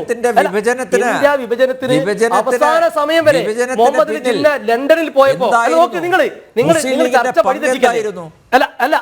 ഞാൻ പറഞ്ഞുതരാം. ഇപ്പൊ മുഹമ്മദ് അലി ജിന്ന 1946 ലണ്ടനിൽ പോയ സമയം വരെ അതിശക്തമായി ഈ വിഭജനത്തിന് ലീഗ് എതിരായിരുന്നു, ജിന്ന എതിരായിരുന്നു എന്ന് പറഞ്ഞിട്ട് അവിടുത്തെ വിദ്യാർത്ഥികൾ ജിന്നയെ ബഹിഷ്കരിച്ച കഥയൊക്കെ നിങ്ങൾക്ക് അറിയില്ലേ? RSSന് സൃഷ്ടിയാണ് ഈ വിഭജനം. പിന്നെ അത് മുസ്ലിം ലീഗിനെ പരിധി കെട്ടണ്ട. മാത്രവുമല്ല, ആ മുസ്ലിം ലീഗും ഈ മുസ്ലിം ലീഗും ഇന്ത്യൻ യൂണിയൻ മുസ്ലിം ലീഗിന്റെ ആൾക്കാരാണ് ഞങ്ങള്. ഇന്ത്യ പിറന്ന ശേഷം ഇന്ത്യ സ്വതന്ത്രമായി നിങ്ങൾ ചർച്ചയിൽ ഓരോന്നും നിങ്ങൾ പാടി പോകുമ്പോ അടുത്ത നമ്പറായിട്ട് വരികയാണ്. നിങ്ങൾ ഈ പ്രഖ്യാത് സിംഗിനെ അറിയില്ലേ? സാക്ഷി മഹാരാജിനെ അറിയില്ലേ? ആസാമിലെ ഇപ്പോഴത്തെ മുഖ്യമന്ത്രി നമുക്കറിയാലോ. ആസാമിലെ ഇപ്പോഴത്തെ മുഖ്യമന്ത്രി ഹിമന്ത ബിശ്വ ശർമ്മയെ കുറിച്ച് അറിയില്ലേ? നിങ്ങൾ ഏകപക്ഷീയമാവരുത് പ്ലീസ്. നിങ്ങൾ ഹിമന്ത ബിശ്വ ശർമ്മയെ പ്രഗ്യാ സിംഗ് താക്കൂറിനെ, സാക്ഷി മഹാരാജിനെ, ഇവരൊക്കെ ഇന്ത്യയിൽ നിന്നുകൊണ്ട് ഇവർ പറയുന്ന പ്രസ്താവനകൾ നിങ്ങൾ കേൾക്കാറുണ്ടോ? അതേപോലെ ഏതെങ്കിലും ഒരു കോൺഗ്രസിനെ പോലെ രാഷ്ട്രീയ പാർട്ടിയോ മുസ്ലിം ലീഗിനെ രാഷ്ട്രീയ പാർട്ടിയോ ഏതെങ്കിലും ഇസ്ലാം മത പണ്ഡിതന്മാരോ അങ്ങനെ ഒരു പ്രസ്താവന നടത്തിയത് നിങ്ങൾക്കറിയോ? എന്താ BJP സർക്കാർ ഇവർക്കെതിരെ നടപടി സ്വീകരിക്കാത്തത്? ജനം TV എന്താണത് ചർച്ചക്കെടുക്കാത്തത്? ഇത്ര വർഗീയമായി വിദ്വേഷ പ്രസംഗം പരാമർശം നടത്തിയിട്ട് ആളുകളെ കുറിച്ച് നിങ്ങൾക്ക് എന്താ പറയാനുള്ളത്? ഞങ്ങൾ ആരെങ്കിലും ഇപ്പൊ BJPയുടെ സുഹൃത്തിനോട് ഞാൻ വെല്ലുവിളിക്കുകയാണ്, ഏതെങ്കിലും ഒരാൾ ഇന്ത്യൻ നാഷണൽ കോൺഗ്രസോ ഇന്ത്യൻ യൂണിയൻ മുസ്ലിം ലീഗോ അല്ലെങ്കിൽ ഇസ്ലാം മത പണ്ഡിതന്മാരോ ഇങ്ങനെയുള്ള ആരെങ്കിലും രാജ്യത്തിന് വിരുദ്ധമായിട്ടുള്ള ഏതെങ്കിലും പ്രസ്താവന നടത്തി കാണിച്ചു തരാൻ കഴിയോ? എന്നാൽ ഞാനിപ്പോ എണ്ണിത്തരാ. വിവേകാനന്ദ ഫൗണ്ടേഷൻ എന്ന് പറയുന്ന RSSന്റെ ചേർന്ന് നിൽക്കുന്ന സംഘടന നേതാവിനെ ചാരപ്രവൃത്തി നടത്തിയതിന് അടുത്ത കാലത്ത് BJP ഗവൺമെന്റ് അറസ്റ്റ് ചെയ്തിട്ടുണ്ട്. അറിയോ നിങ്ങൾക്ക്? അറിയോ? അത് BJPയുടെ RSSന് സഹായത്തിരിക്കരാ പാകിസ്ഥാന് വേണ്ടി ചാരപ്രവൃത്തി നടത്തിയിട്ടുള്ളത്. 25 ആളുകളെ BJP ഗവൺമെന്റ് വന്ന ശേഷം പിടികൂടിയിട്ടുണ്ട്. ഒരൊറ്റ മുസ്ലിം നാമധാരില്ല. 25 പേരുള്ളവരാണ്. അവർ ഹിന്ദു വിശ്വാസികളാണെന്ന് നമ്മൾ വിശ്വസിക്കുന്നില്ല. കാരണം ഹിന്ദുമത വിശ്വാസം അതിനവരെ പഠിപ്പിക്കുന്നില്ല എന്നാണ് നമ്മൾ മനസ്സിലാക്കുന്നത്. നിങ്ങൾ ഏത് കണക്കെടുത്തോ, ഏത് ഡാറ്റ എടുത്തോ, ഏത് ചരിത്രം എടുത്തോ, രാജ്യത്തെ ഒറ്റിക്കൊടുത്ത 25 ഹിന്ദു നാമധാരികളുടെ പേര് പറഞ്ഞല്ലോ. അവർക്കെതിരെ നടപടിയെടുത്ത് എന്തുകൊണ്ടാ? രാജ്യവിരുദ്ധത ഒരു കാരണവശാലും ഈ സർക്കാർ അംഗീകരിക്കില്ല. അതുകൊണ്ട് തന്നെയാണ് നടപടിയെടുത്തത്. ഇനിയും എടുക്കും. പക്ഷെ അതുപോലെയല്ലല്ലോ ഷാക്കിറിനെ പോലുള്ള ഒരു നേതാവ് ചോദിച്ചത് എന്താ? അങ്ങനെ പാകിസ്ഥാൻ ഭീകരവാദവുമായി മുന്നോട്ട് പോകുന്നതിന് എന്താണ് തെളിവ് എന്നാണ് ഷാക്കിർ ചോദിച്ചത്. ഷാക്കിറിന്റെ ആ ചോദ്യം എന്നെ അത്ഭുതപ്പെടുത്തി. എന്തായാലും ഇനി ഒരു 10-15 മിനിറ്റ് കൂടെ ശേഷിക്കുന്നുണ്ട്. ഷാക്കിറിന് വേണമെങ്കിൽ തിരുത്താം. കേണൽ ഡിന്നി ചർച്ചയിലേക്ക് സ്വാഗതം. പഹൽഗാം ഭീകരാക്രമണത്തിൽ പാകിസ്ഥാന്റെ പങ്ക് ഇപ്പോൾ ഏറെക്കുറെ തെളിഞ്ഞിരിക്കുകയല്ലേ? അതിനകത്ത് ഒരു സംശയമില്ലായിരുന്നല്ലോ ശ്രീ അനിൽ. എപ്പോഴെങ്കിലും നമുക്ക് ആർക്കെങ്കിലും എന്തെങ്കിലും സംശയം ഉണ്ടായിരുന്നോ പാകിസ്ഥാന്റെ അതിനകത്ത് റോൾ എന്താണെന്ന്? ഞാൻ അവിടെ ഈ കശ്മീരിൽ ഏകദേശം 7-8 വർഷം സേവനം അനുഷ്ഠിച്ച ആളെന്നുള്ള നിലയിൽ അവർ ചെയ്യുന്ന നേരിട്ട് കണ്ട് അനുഭവിച്ചിട്ടുള്ള ഒരാളാണ്. അതായത് പാകിസ്ഥാൻ എങ്ങനെയാണ് അവിടെ ഈ ഭീകരവാദികളെ അവിടെ നിന്ന് നുഴഞ്ഞുകയറ്റത്തെ സഹായിക്കുകയും അവിടുന്ന് വന്ന ഭീകരവാദികളെ നമ്മൾ പിടിക്കുമ്പം അവർ ഓരോ കാര്യങ്ങളും വ്യക്തമായിട്ട് എവിടെയാണ് അവർ പോകുന്നത്, എവിടുന്നാണ് അവർ ട്രെയിനിങ് കിട്ടുന്നത്, എങ്ങനെയാണ് അവർ അവിടുന്ന് പാകിസ്ഥാൻ ക്യാമ്പിലേക്ക് കൊണ്ടുവരുന്നത്, പാകിസ്ഥാൻ ക്യാമ്പിൽ നിന്ന് പാകിസ്ഥാന്റെ ഔട്ട് പോസ്റ്റിലേക്ക് എങ്ങനെയാണ് കൊണ്ടുവരുന്നത്, അവിടുന്ന് അവർ എത്ര രൂപ എന്തൊക്കെ സാധനങ്ങൾ തന്നിട്ടാണ് അവരെ നുഴഞ്ഞുകയറ്റി അകത്ത് വരുമ്പോൾ ആരാണ് അവരെ റിസീവ് ചെയ്യുന്നത്, അവിടുന്ന് ഉള്ള അവരുടെ ഓപ്പറേഷൻസ് ഒക്കെ കൺട്രോൾ ചെയ്യുന്ന ആരാണ്, ഇതൊക്കെ കറക്റ്റായിട്ട് വ്യക്തമായിട്ട് നമുക്ക് അറിയാവുന്ന കാര്യങ്ങളാണ്. നമ്മൾ തന്നെ പലപ്പോഴും വേഷം മാറിയൊക്കെ പാകിസ്ഥാന്റെ ഈ ഉള്ളിലിരിക്കുന്ന ആളുകളെ പിടിക്കാൻ വേണ്ടി എന്തൊക്കെ കാര്യങ്ങൾ ചെയ്തിട്ടുണ്ട്. അപ്പൊ ഇതൊന്നും സത്യം പറഞ്ഞാൽ ഇപ്പം നമ്മൾ ഈ ഒരു അവസ്ഥയിൽ ഇപ്പൊ പാകിസ്ഥാൻ ആണോ ചെയ്തത് അല്ല എന്നൊക്കെ ഒരു എന്താ പറഞ്ഞ ഒരു പ്രസക്തി ഇല്ലാത്തൊരു ചോദ്യമാണ്. അത് ലോകം മൊത്തം അറിയാവുന്ന കാര്യമാണ്. ഒസാമ ബിൻ ലാദൻ എവിടെ നിന്നാണ് പിടികൂടിയത്? പാകിസ്ഥാനുള്ളിലല്ലേ. അപ്പം ഇന്ന് ഈ ലഷ്കർ എ തോയ്ബ ആയാലും ശരി, ജയ്ഷെ മുഹമ്മദ് ആയാലും ശരി, അൽ ഖായ്ദ ആയാലും ശരി, എന്തിനാ TTP എന്ന് പറഞ്ഞാൽ തെഹ്രീക്കെ താലിബാൻ പാകിസ്ഥാൻ, അത് എവിടെ ഉള്ളതാണ്? അത് പാകിസ്ഥാനിലുള്ളതാണ്. ബലൂചിസ്ഥാനിൽ എന്താണ് നടക്കുന്നത്? അപ്പം നമ്മളൊക്കെ വിട്ടേക്ക്. അഫ്ഗാനിസ്ഥാൻ താലിബാൻ ഇന്ന് പാകിസ്ഥാനെ കുറിച്ച് എന്താണ് പറയുക? അഫ്ഗാനിസ്ഥാൻ താലിബാൻ പറയുന്നത് അവരുടെ രാജ്യത്ത് അഫ്ഗാനിസ്ഥാന്റെ ഉള്ളിൽ ഇന്ന് ഭീകരവാദം നടത്തുന്നത് പാകിസ്ഥാൻ എന്നാണ് അവർ പറയുന്നത്. ഒന്ന് ആലോചിച്ച് സ്ഥിതി എന്താണ്? അപ്പൊ അത് കഴിഞ്ഞിട്ട് ഇനി നമ്മൾ ഇരുന്നിട്ട് ഇനി പാകിസ്ഥാന്റെ ഉള്ളിൽ എന്താണെന്ന് അല്ല പാകിസ്ഥാൻ ആണോ ചെയ്തതെന്നുള്ള ചോദ്യത്തിന് ഒരു പ്രസക്തി ഇല്ല. അതെല്ലാവർക്കും അറിയുന്നതാണ്. അതിനൊക്കെ കൃത്യമായിട്ട് നമ്മൾ അതിന്റെ ഒരു സമയം, അതായത് ഷാക്കിറിന് അത് ഇതുവരെ മനസ്സിലായിട്ടില്ല. അദ്ദേഹം നേരത്തെ എൻ്റെ അടുത്ത് ചോദിച്ചത് ഒരു ഭീകര രാഷ്ട്രമാണെന്നതിന് എന്താ തെളിവെന്നാണ് ചോദിച്ചത് ഷാക്കിർ. അത് അപ്പൊ ഞാൻ ഇനി അതിനകത്ത് എന്താണ് ഇപ്പം ഉത്തരം പറയാ? നിങ്ങൾ നോക്കിയാൽ പരിശോധിച്ചാൽ കിട്ടും. തെറ്റിദ്ധരിപ്പിക്കട്ട. ആഭ്യന്തരമന്ത്രിയും അത് പറഞ്ഞിട്ടില്ല എന്നാ പറഞ്ഞത്. അതിൽ കൂടെ ഒരു ക്ലാരിഫിക്കേഷൻ വേണം. ഒരു മിനിറ്റ് ഷാക്കിർ ഒരു മിനിറ്റ്. കേണൽ ഡിന്നി, ഷാക്കിർ പറഞ്ഞത് നേരത്തെ ഈ പാകിസ്ഥാനാണെന്ന് അറിഞ്ഞിട്ടും എന്തുകൊണ്ട് പ്രധാനമന്ത്രി നരേന്ദ്രമോദിയും അതുപോലെ ആഭ്യന്തരമന്ത്രി അമിത്ഷായും എന്തുകൊണ്ട് അത് തുറന്ന് പറയുന്നില്ല? അതാണ് ഷാക്കിറിന്റെ സംശയം. നോക്കൂ, നമ്മൾ സംസാരിക്കുന്ന ആരെ കുറിച്ചാണ്? ഒരു രാജ്യത്തിന്റെ പറഞ്ഞില്ല. അതിന്റെ ഉത്തരത്തിൽ നമുക്ക് വരാം. അതായത് നമ്മൾ സംസാരിക്കുന്ന അതായത് ആരെ കുറിച്ചാണെന്ന് മനസ്സിലാകും. നമ്മളൊരു പ്രധാനമന്ത്രിയും അതും ഒരു ജനാധിപത്യ രാജ്യത്തിലുള്ള പ്രധാനമന്ത്രിയും 48 മണിക്കൂർ മാത്രമേ ആയിട്ടുള്ളൂ ഈ ഒരു സംഭവം കഴിഞ്ഞിട്ട്. ഉത്തരവാദിത്തപ്പെട്ട നേതാവ് എന്നുള്ള നിലയിൽ ഒരു സ്റ്റേറ്റ്മെന്റ് പാകിസ്ഥാൻ നേരെ അങ്ങനെ അത് ചെയ്യുന്നത് എന്താ പറഞ്ഞ ആരെങ്കിലും അങ്ങനെ ഒരു ഡിപ്ലോമാറ്റിക് ആയിട്ടുള്ള കാര്യമല്ല, ശരി അല്ലാത്ത കാര്യമല്ല, അത് ഒരിക്കലും അങ്ങനല്ല. കാരണം ഇതെല്ലാം നമുക്ക് അറിയാമെങ്കിൽ തന്നെ അതിന്റെ ഒരു പ്രോസസ് ഉണ്ട്, ഒരു പ്രൊസീജിയർ ഉണ്ട്. ഇപ്പൊ ഈ ഒരു വിഷയം പഹൽഗാമില് ഒരു 6-7 പേര് വന്നു, അവരാരാണെന്ന് കൃത്യമായിട്ടുള്ള പേരുകൾ, അവരുടെ ഹാൻഡിൽ ചെയ്ത ആളുകളുടെ ആരാണെന്ന്, കശ്മീരിന്റെ ഉള്ളിൽ ഹാൻഡിൽ ചെയ്ത ആരാണ്, പാകിസ്ഥാനിന്റെ ഉള്ളിൽ ഹാൻഡിൽ ചെയ്ത ആരാണ്, പാകിസ്ഥാൻ സൈന്യത്തിന്റെ ഉള്ളിൽ ഹാൻഡിൽ ചെയ്ത ആരാണെന്നുള്ള കൃത്യമായിട്ട് ഡീറ്റെയിൽ വന്നു കഴിഞ്ഞാൽ ഈ ലോകരാജ്യങ്ങൾ, നമ്മളിപ്പം ഇന്ന് തന്നെ കണ്ടു കാണും, പല രാജ്യങ്ങളിലെ എംബസിയിലുള്ള ആളുകളെ വിളിച്ച് നമ്മൾ എംബസിയിൽ അവരെ കാര്യങ്ങൾ ബോധ്യപ്പെടുത്തുന്നുണ്ട്, അതായത് എന്താണ് സംഭവിച്ചത്. അപ്പൊ അവര് വരുമ്പം അവരടുത്ത് ഇതാണ് ഇത് എല്ലാ പ്രാവശ്യം ചെയ്യുന്ന കാര്യമാണ്, ഈ പ്രൂഫിന്റെ സഹിതം നമ്മൾ പറയും. അത് കഴിഞ്ഞിട്ട് വ്യക്തമായിട്ട് പറയുന്നതല്ലേ. ഇപ്പൊ ഇത് ഇപ്പൊ പേരെടുത്ത് പറഞ്ഞില്ല എന്നുള്ളൊരു ഒരു വിഷയം മാത്രമേ ഉള്ളൂ. അപ്പൊ ഈ ഇൻഡസ് വാട്ടർ ട്രീറ്റി, സിന്ധു നദീ കരാർ, അത് റദ്ദ് ചെയ്ത ഏത് രാജ്യമായിട്ടാണ്? അവിടുത്തെ എംബസി നിർത്തിയത് ഏത് രാജ്യമായിട്ടാണ്? ഇവിടുന്നുള്ള എംബസിയിലുള്ള ആളുകൾ ഇവിടുന്ന് പോകുക എന്ന് പറഞ്ഞത് ആരാണ്? പാകിസ്ഥാനിലുള്ള ഒരു പൗരനും 48 മണിക്കൂറിനുള്ളിൽ ഇവിടെ നിന്ന് വിട്ടുപോകണം എന്ന് പറഞ്ഞത് ഏത് രാജ്യത്തെ കുറിച്ചാണ്? അപ്പം ഒരു ടെക്നിക്കൽ പോയിന്റ് ആയിട്ട് പിടിക്കുന്നത് ടെക്നിക്കൽ പോയിന്റ് ആണ്. അതൊരു എന്താ പറഞ്ഞ ഒരു ആ ലെവലിൽ നിൽക്കുന്ന നേതാക്കന്മാരുടെ ഒരു പക്വതയാണത്. എടുത്തു ചാടി ഒരു പേര്, എനിക്കും അങ്ങയ്ക്കൊക്കെ അത് പറയാം, നമുക്ക് പറയാൻ പറ്റും. പക്ഷെ അവിടെ നിന്ന് പറയുമ്പം പ്രത്യേകിച്ച് പ്രൈം മിനിസ്റ്റർ മോദി പറയുമ്പോൾ ഓരോ വാക്കിനും വിലയുണ്ട്.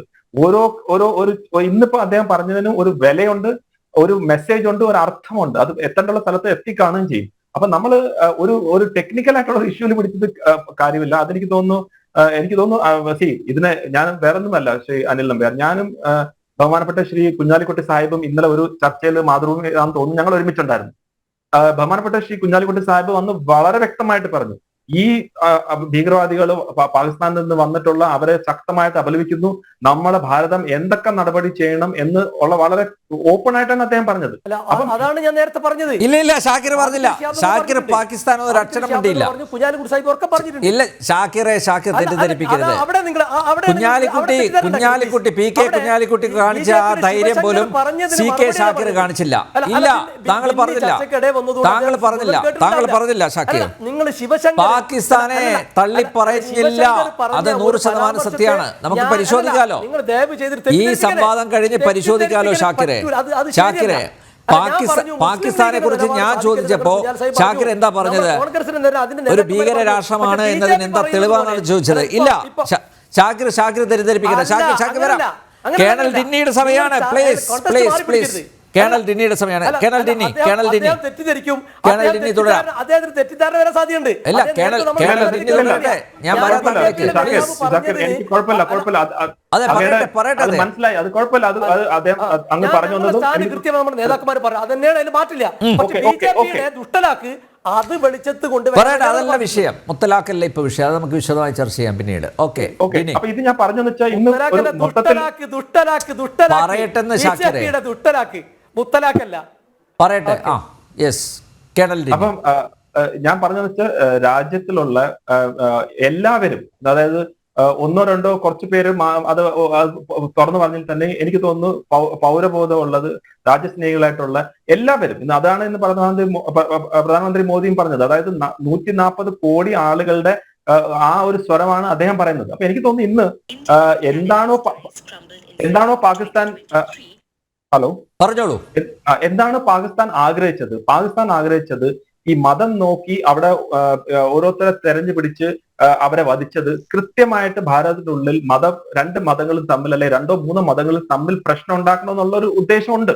അതാണ് പ്രൈം മിനിസ്റ്റർ മോദി പറഞ്ഞത്, ഇത് നമ്മുടെ ആത്മാവിന് ഏറ്റ ഒരു പ്രഹരമാണെന്ന്. ഏത് ആത്മാവാണ്?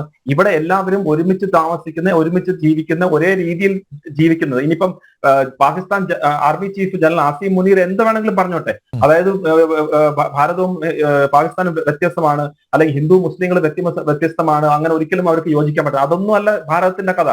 ഭാരതത്തിൽ വർഷങ്ങളായിട്ട് ഇവിടെ ഒരുമിച്ച് നിന്ന് താമസിച്ച് സ്നേഹത്തോടെ പോകുന്ന ഒരു രാജ്യമാണ്. അതിനെ തകർക്കാൻ അവർക്ക് സൈനികപരമായിട്ട് പറ്റത്തില്ല, സാമ്പത്തികമായിട്ട് പറ്റത്തില്ല, അവർക്ക് ഡിപ്ലോമാറ്റിക്കലി പറ്റത്തില്ല, അവർക്ക് ഇനി ജനസംഖ്യ വെച്ചും അവർക്ക് പറ്റത്തില്ല. അപ്പൊ എന്താ ചെയ്യുക? അകത്തുള്ള പ്രശ്നങ്ങൾ ഉണ്ടാക്കുക, അകത്ത് തമ്മിലടിപ്പിക്കാൻ ഉള്ള ശ്രമം നടത്തുക. അതാണ് ഇന്ന് അവിടെ പ്രൈം മിനിസ്റ്റർ മോദി പറഞ്ഞ ഞങ്ങൾ ആത്മാവിന്റെ അഗേൻസ്റ്റ് ആയിട്ടുള്ള ഒരു പ്രഹരമാണ്, അതിനെ ഞങ്ങൾ തിരിച്ചടിക്കും എന്ന് പ്രൈം മിനിസ്റ്റർ മോദി പറഞ്ഞു. അതുകൊണ്ട് എനിക്ക് തോന്നുന്നു ഇത് നമ്മളിപ്പം ഈ ഒരു ചർച്ച പാകിസ്ഥാൻ ഇതിനകത്ത് ബാക്കിലാണോ ഇല്ലെന്നുള്ള അതിനകത്തൊക്കെ എത്രയോ വെള്ളം ജേലത്തിൽ നിന്ന് പൊയ്ക്കഴിഞ്ഞു. അതിനകത്തൊന്നും യാതൊരു സംശയമില്ല. എനിക്ക് തോന്നുന്നു ശ്രീ ഷാക്കിറിനെ കുറിച്ച് ഒറ്റ ഒരു ഉറുദുവിലുള്ളൊരിതുണ്ട്. അതിനകത്തൊരു ഷെയറാണ്, തൂ ഇധർ ഉധർ കി ബാത് നക്കർ തൂ ഇധർ ഉധർ കി ബാത് നക്കർ യേ ബതാ കി കാഫില ക്യൂ ലൂട്ട. അതായത് നിങ്ങൾ അവിടുത്തെ ഇവിടുത്തെ കാര്യങ്ങളൊന്നും പറയണ്ട, ഇത് എന്തുകൊണ്ട് ഇത് സംഭവിച്ചു എന്നുള്ള, അല്ലെങ്കിൽ എന്റെ ഈ കാഫില എന്ന് പറഞ്ഞ എന്റെ കാരവാൻ എന്തുകൊണ്ടാണ് നഷ്ടപ്പെട്ടു എന്നാണ് നമ്മൾ പറയുന്നത്. അപ്പൊ അതുകൊണ്ട് എനിക്ക് തോന്നുന്നു നമ്മളെല്ലാവരും ഒരേ കാരവാനിലെ ആളുകളാണ്, നമ്മളെല്ലാവരുടെയും ഉദ്ദേശം ഒന്നാണ്, നമ്മളെല്ലാവരും ഒരേ രാജ്യത്തെ ആളുകളാണ്. അപ്പൊ നമ്മളെല്ലാവരുടെയും ലക്ഷ്യം ഒന്ന് തന്നെയാണ്. ആ ലക്ഷ്യം ഇപ്പം ഈ പാകിസ്ഥാന്റെ ഇങ്ങനത്തെ ആ ഒരു ഡിസൈനിനെ തോൽപ്പിക്കുക എന്ന് മാത്രമാണ്. എനിക്ക് തോന്നുന്നു നമ്മളെല്ലാവരും ഒരുമിച്ച് ഇപ്പൊ നിൽക്കേണ്ട ഒരു സാഹചര്യം തന്നെയാണ്. അതിനകത്ത് യാതൊരു സംശയമില്ല. ശ്രീ ടിനി, ഒറ്റ കാര്യം കൂടി, ഈ നമ്മുടെ ഷാക്കിറും അതുപോലെ ശ്രീ സലീമണവരും റേസ് ചെയ്ത ഒരു കാര്യം, സെക്യൂരിറ്റി ലാപ്സസ് ആണ്, ഇൻ്റലിജൻസ് ഫെയിലിയർ ആണ് എന്ന്, അതാണ് പരിശോധിക്കേണ്ടത്, ആഭ്യന്തര വകുപ്പിൻ്റെ പരാജയമാണ് എന്നുകൂടി പറഞ്ഞിരിക്കുന്നു. ഇപ്പം പ്രതിപക്ഷം ആരോപിക്കുന്നു അതാണ്. നോക്കൂ ശ്രീ അനിൽ, അത് തന്നെയാണ് ഞാനും പറയുന്നത്. അത് 48 മണിക്കൂറിന് മുൻപ് നമ്മൾ ഇവിടെ ഇരുന്ന് കേരളത്തിൽ നിന്നിട്ട് നമ്മൾ അതിനെക്കുറിച്ച് അല്ലെങ്കിൽ നമുക്ക് ഒരിക്കലും അങ്ങനെ ഒരു ഡിസിഷൻ ഒരു അനാലിസിസിലേക്ക് എത്താൻ സാധിക്കുമോ? അതായത് ഒരു സെക്യൂരിറ്റി ലാബ്സ് നടന്നു കഴിഞ്ഞു, അല്ലെങ്കിൽ ഇന്റലിജൻസ് ലാബ്സ് നടന്നു കഴിഞ്ഞു, ഇനി അങ്ങനെ നടന്നു തന്നെ വിചാരിക്കുക. ഇപ്പോഴത്തെ അവസ്ഥയിൽ നമ്മളെ ഫോക്കസ് എന്താണ്? ഇപ്പോഴത്തെ അവസ്ഥ നമ്മുടെ ലാബ്സ് ആണോ, അതോ നമ്മൾ ഈ തിരിച്ചടിയും നമ്മൾ ഈ മരിച്ചവരുടെ കൂടെ നിൽക്കുന്നതാണോ നമ്മൾ ഇപ്പോഴത്തെ ഫോക്കസ്? ഈ ലാബ്സ് ആയാലും ശരി, ഇനി ഇന്റലിജൻസ് ഫെയിലിയർ ആയാലും ശരി, ഇതിനൊക്കെ കറക്റ്റ് ആയിട്ടുള്ള പ്രൊസീജിയർ വൈസ് അനാലിസിസ് ചെയ്യാനുള്ള സിസ്റ്റം ഭാരതത്തിലുണ്ട്. അത് ഈ ഗവൺമെന്റോ അല്ലെങ്കിൽ മുൻപ് ഇത് സിസ്റ്റമാറ്റിക്കായിട്ട് വർഷങ്ങളായിട്ട് നടന്നു വരുന്ന കാര്യമാണ്. ഒരു ഭീകരവാദി സംഭവം ആയി, അപ്പൊ ആദ്യം ചെയ്യുന്നത് അവിടുത്തെ സ്റ്റാൻഡിംഗ് ഓപ്പറേറ്റിംഗ് പ്രൊസീജിയർ അതിനെ എങ്ങനെ നേരിടാം എന്നുള്ളതാണ്. അത് നേരിട്ട് കഴിഞ്ഞിട്ട് ഇതിന് എന്തുകൊണ്ട് വന്നു, ഇതിനകത്ത് ആരെങ്കിലും സെക്യൂരിറ്റി ആയിട്ടുള്ള ലാബ്സ് വന്നിട്ടുണ്ടോ, അതിനകത്ത് ഇന്റലിജൻസ് ഫെയിലിയേഴ്സ് ഉണ്ടായിട്ടുണ്ടോ, ഇന്റലിജൻസ് തന്നിരുന്നു, അത് ആക്ട് ചെയ്തോ ഇല്ലയോ, ഇങ്ങനെയുള്ള എല്ലാ ചോദ്യങ്ങളും ചോദിക്കും. അതാണ് ആർമി, അതാണ് അവിടുത്തെ പോലീസ് ആയാലും ശരി, BSF, CRPF, ഇതെല്ലാം. കാരണം എന്താണ്, അടുത്ത പ്രാവശ്യം അതേ മിസ്റ്റേക്ക് ചെയ്യരുത് എന്നുള്ളത് നമ്മുടെ ആ ഓർഗനൈസേഷന്റെ കൾച്ചറാണത്.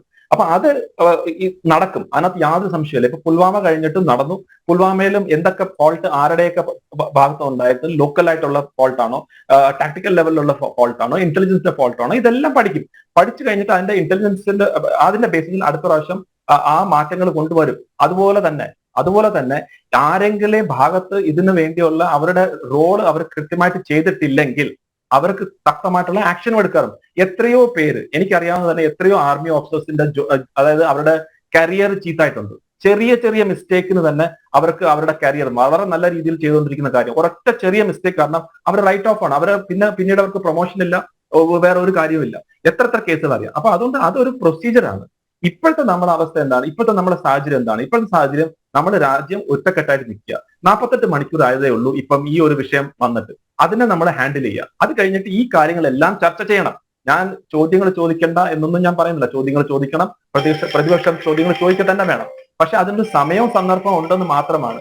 ആവശ്യമുണ്ടെങ്കിൽ ഈ കാര്യങ്ങൾ നമ്മൾ പാർലമെന്റിലും കൊണ്ടുവരണം. പാർലമെന്റിൽ തീർച്ചയായിട്ടും കൊണ്ടുവരാനുള്ള കാര്യങ്ങളൊക്കെ ഉണ്ടല്ലോ, അതിനകത്ത് പ്രശ്നമില്ല.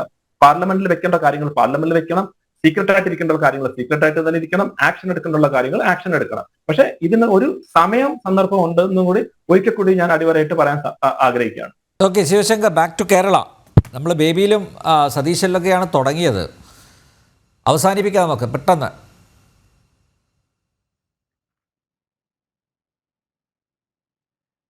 എനിക്കൊരു 2 മിനിറ്റ് തരണം. നിരന്തരം ഇടപെട്ടുകൊണ്ട് ചോദിച്ച ചോദ്യങ്ങൾക്ക് ഉത്തരം പറഞ്ഞില്ലെങ്കിൽ അദ്ദേഹത്തിന് അത് ചിലപ്പോൾ വിഷമം. ശരി, 2 കാര്യങ്ങൾ. ഒന്ന്, അദ്ദേഹം പറഞ്ഞു പാകിസ്ഥാനെ എന്തുകൊണ്ട് തീവ്രവാദ രാഷ്ട്രമായി നമ്മൾ കരുതണം, അല്ല അങ്ങനെ വേണോ? ദാവൂദ് ഇബ്രാഹിം എവിടെയാണ് ശ്രീ ഷാക്കിർ? മസൂദ് അസറും ഫസീദ് സയ്യിദും അബു ഖാദലും ഒക്കെ എവിടെ ജീവിക്കുന്നത്? അവരൊക്കെ ഇന്ത്യയുടെ ആരാണ്? അപ്പൊ നിരന്തരമായി ഇന്ത്യ ആക്രമിച്ചുകൊണ്ട് ഇന്ത്യയെ തകർക്കാൻ ശ്രമിക്കുന്നവരെ പാകിസ്ഥാനിൽ താമസിക്കുന്നു. ഒരു മിനിറ്റ് താങ്കൾ ഇടപെടരുത്. ഞങ്ങൾ പറയുമ്പോൾ നിങ്ങൾ പറഞ്ഞത് ഈ പാകിസ്ഥാൻ ആക്രമണ രാജ്യമാണോ, ഇന്ത്യയുടെ പ്രതിരാജ്യം? താങ്കൾ ഇടപെടരുത്. താങ്കൾ ദയവായി നിശബ്ദരായിരിക്കും. നിങ്ങൾ പറഞ്ഞു അങ്ങനെയെങ്കിൽ ഇവരെ ജീവനോട് ഇരിക്കുന്നത് ഭാരതത്തിലാണ്. ഒരു തെറ്റിദ്ധാരണയില്ല. താങ്കൾ എന്താ പറഞ്ഞത്? പാകിസ്ഥാൻ തീവ്രവാദ ആക്രമണമാണ്. ഒരു മിനിറ്റ് ഷാക്കിർ, താങ്കൾ എന്തിനാ ഇത്ര താങ്കൾ പറഞ്ഞപ്പോ ഞാൻ നിങ്ങൾക്ക് പറയാലോ, നിങ്ങൾ പറഞ്ഞോ. പക്ഷെ എന്നെ കേൾക്കാലോ. ഒരു തെറ്റിദ്ധാരണ പേര് പറയണ്ട ശിവശങ്കർ. അതെ, ഞാൻ അങ്ങനെ അതെ, പാകിസ്ഥാന് കേട്ടോളൂ. വേണ്ടി വാദിക്കാൻ അതെ, വന്ന ആളല്ല ഇവിടെ. ഞാൻ അല്ല ഇപ്പൊ അഭിപ്രായമുണ്ടോ? ഇപ്പൊ അഭിപ്രായമുണ്ടോ? പാകിസ്ഥാൻ തീവ്രവാദ രാഷ്ട്രമാണ്. എന്നെ കരുവാക്കണ്ട. ഞാൻ സാക്കിർ നിശബ്ദമായിരിക്കും. പറഞ്ഞോളി, നിങ്ങൾ എന്നെ quote ചെയ്യണ്ട. പാകിസ്ഥാൻ തീവ്രവാദ രാഷ്ട്രമാണെന്ന് താങ്കൾക്ക് അഭിപ്രായമുണ്ടോ? പാകിസ്ഥാൻ തീവ്രവാദ രാഷ്ട്രമാണെന്ന് താങ്കൾക്ക് അഭിപ്രായമുണ്ടോ? കേൾക്കണില്ല, എന്താ പറഞ്ഞേ? ഇപ്പോഴെങ്കിലും പാകിസ്ഥാൻ ഭീകര രാഷ്ട്രമാണ്. നിങ്ങൾ വിഷയത്തെ ഡൈവേർട്ട് ചെയ്തിട്ട് അല്ല, നിങ്ങൾ ഉദ്ദേശിച്ച ഉത്തരം ഞാൻ ക്ഷമിക്കുക. ഇന്ന് കശ്മീരാണെങ്കിൽ നാളെ കേരളമാണെന്ന് പലരും പറയാറുണ്ട്. ഒരു അഗ്നിപർവ്വതത്തിന്റെ മുകളിലാണ് ഞാനും നിങ്ങളുമൊക്കെ ഇരിക്കുന്നത്. കുത്തിത്തിരിപ്പിനുള്ള ഇന്ധനം നിറച്ച് മുസ്ലിം സമൂഹത്തെ എന്നും ഭയചകിതരാക്കി മുൾമുനയിൽ നിർത്തി വെറുപ്പ് വിതച്ചും വിദ്വേഷം വളർത്തിയും അധികാരത്തിൻ്റെ സുഖശീതളിമയിൽ അഭിരമിക്കുന്നവരുടെ തനി നിറം കേരളീയ പൊതുസമൂഹം തിരിച്ചറിയണം. ഈ ഒറ്റുകാരെ അകറ്റി നിർത്തണം. ജന ഡിബേറ്റ് ഇവിടെ പൂർണ്ണമാകുന്നു. ചർച്ചയിൽ പങ്കെടുത്ത എല്ലാ അതിഥികൾക്കും നന്ദി, ഒപ്പം പ്രേക്ഷകർക്കും.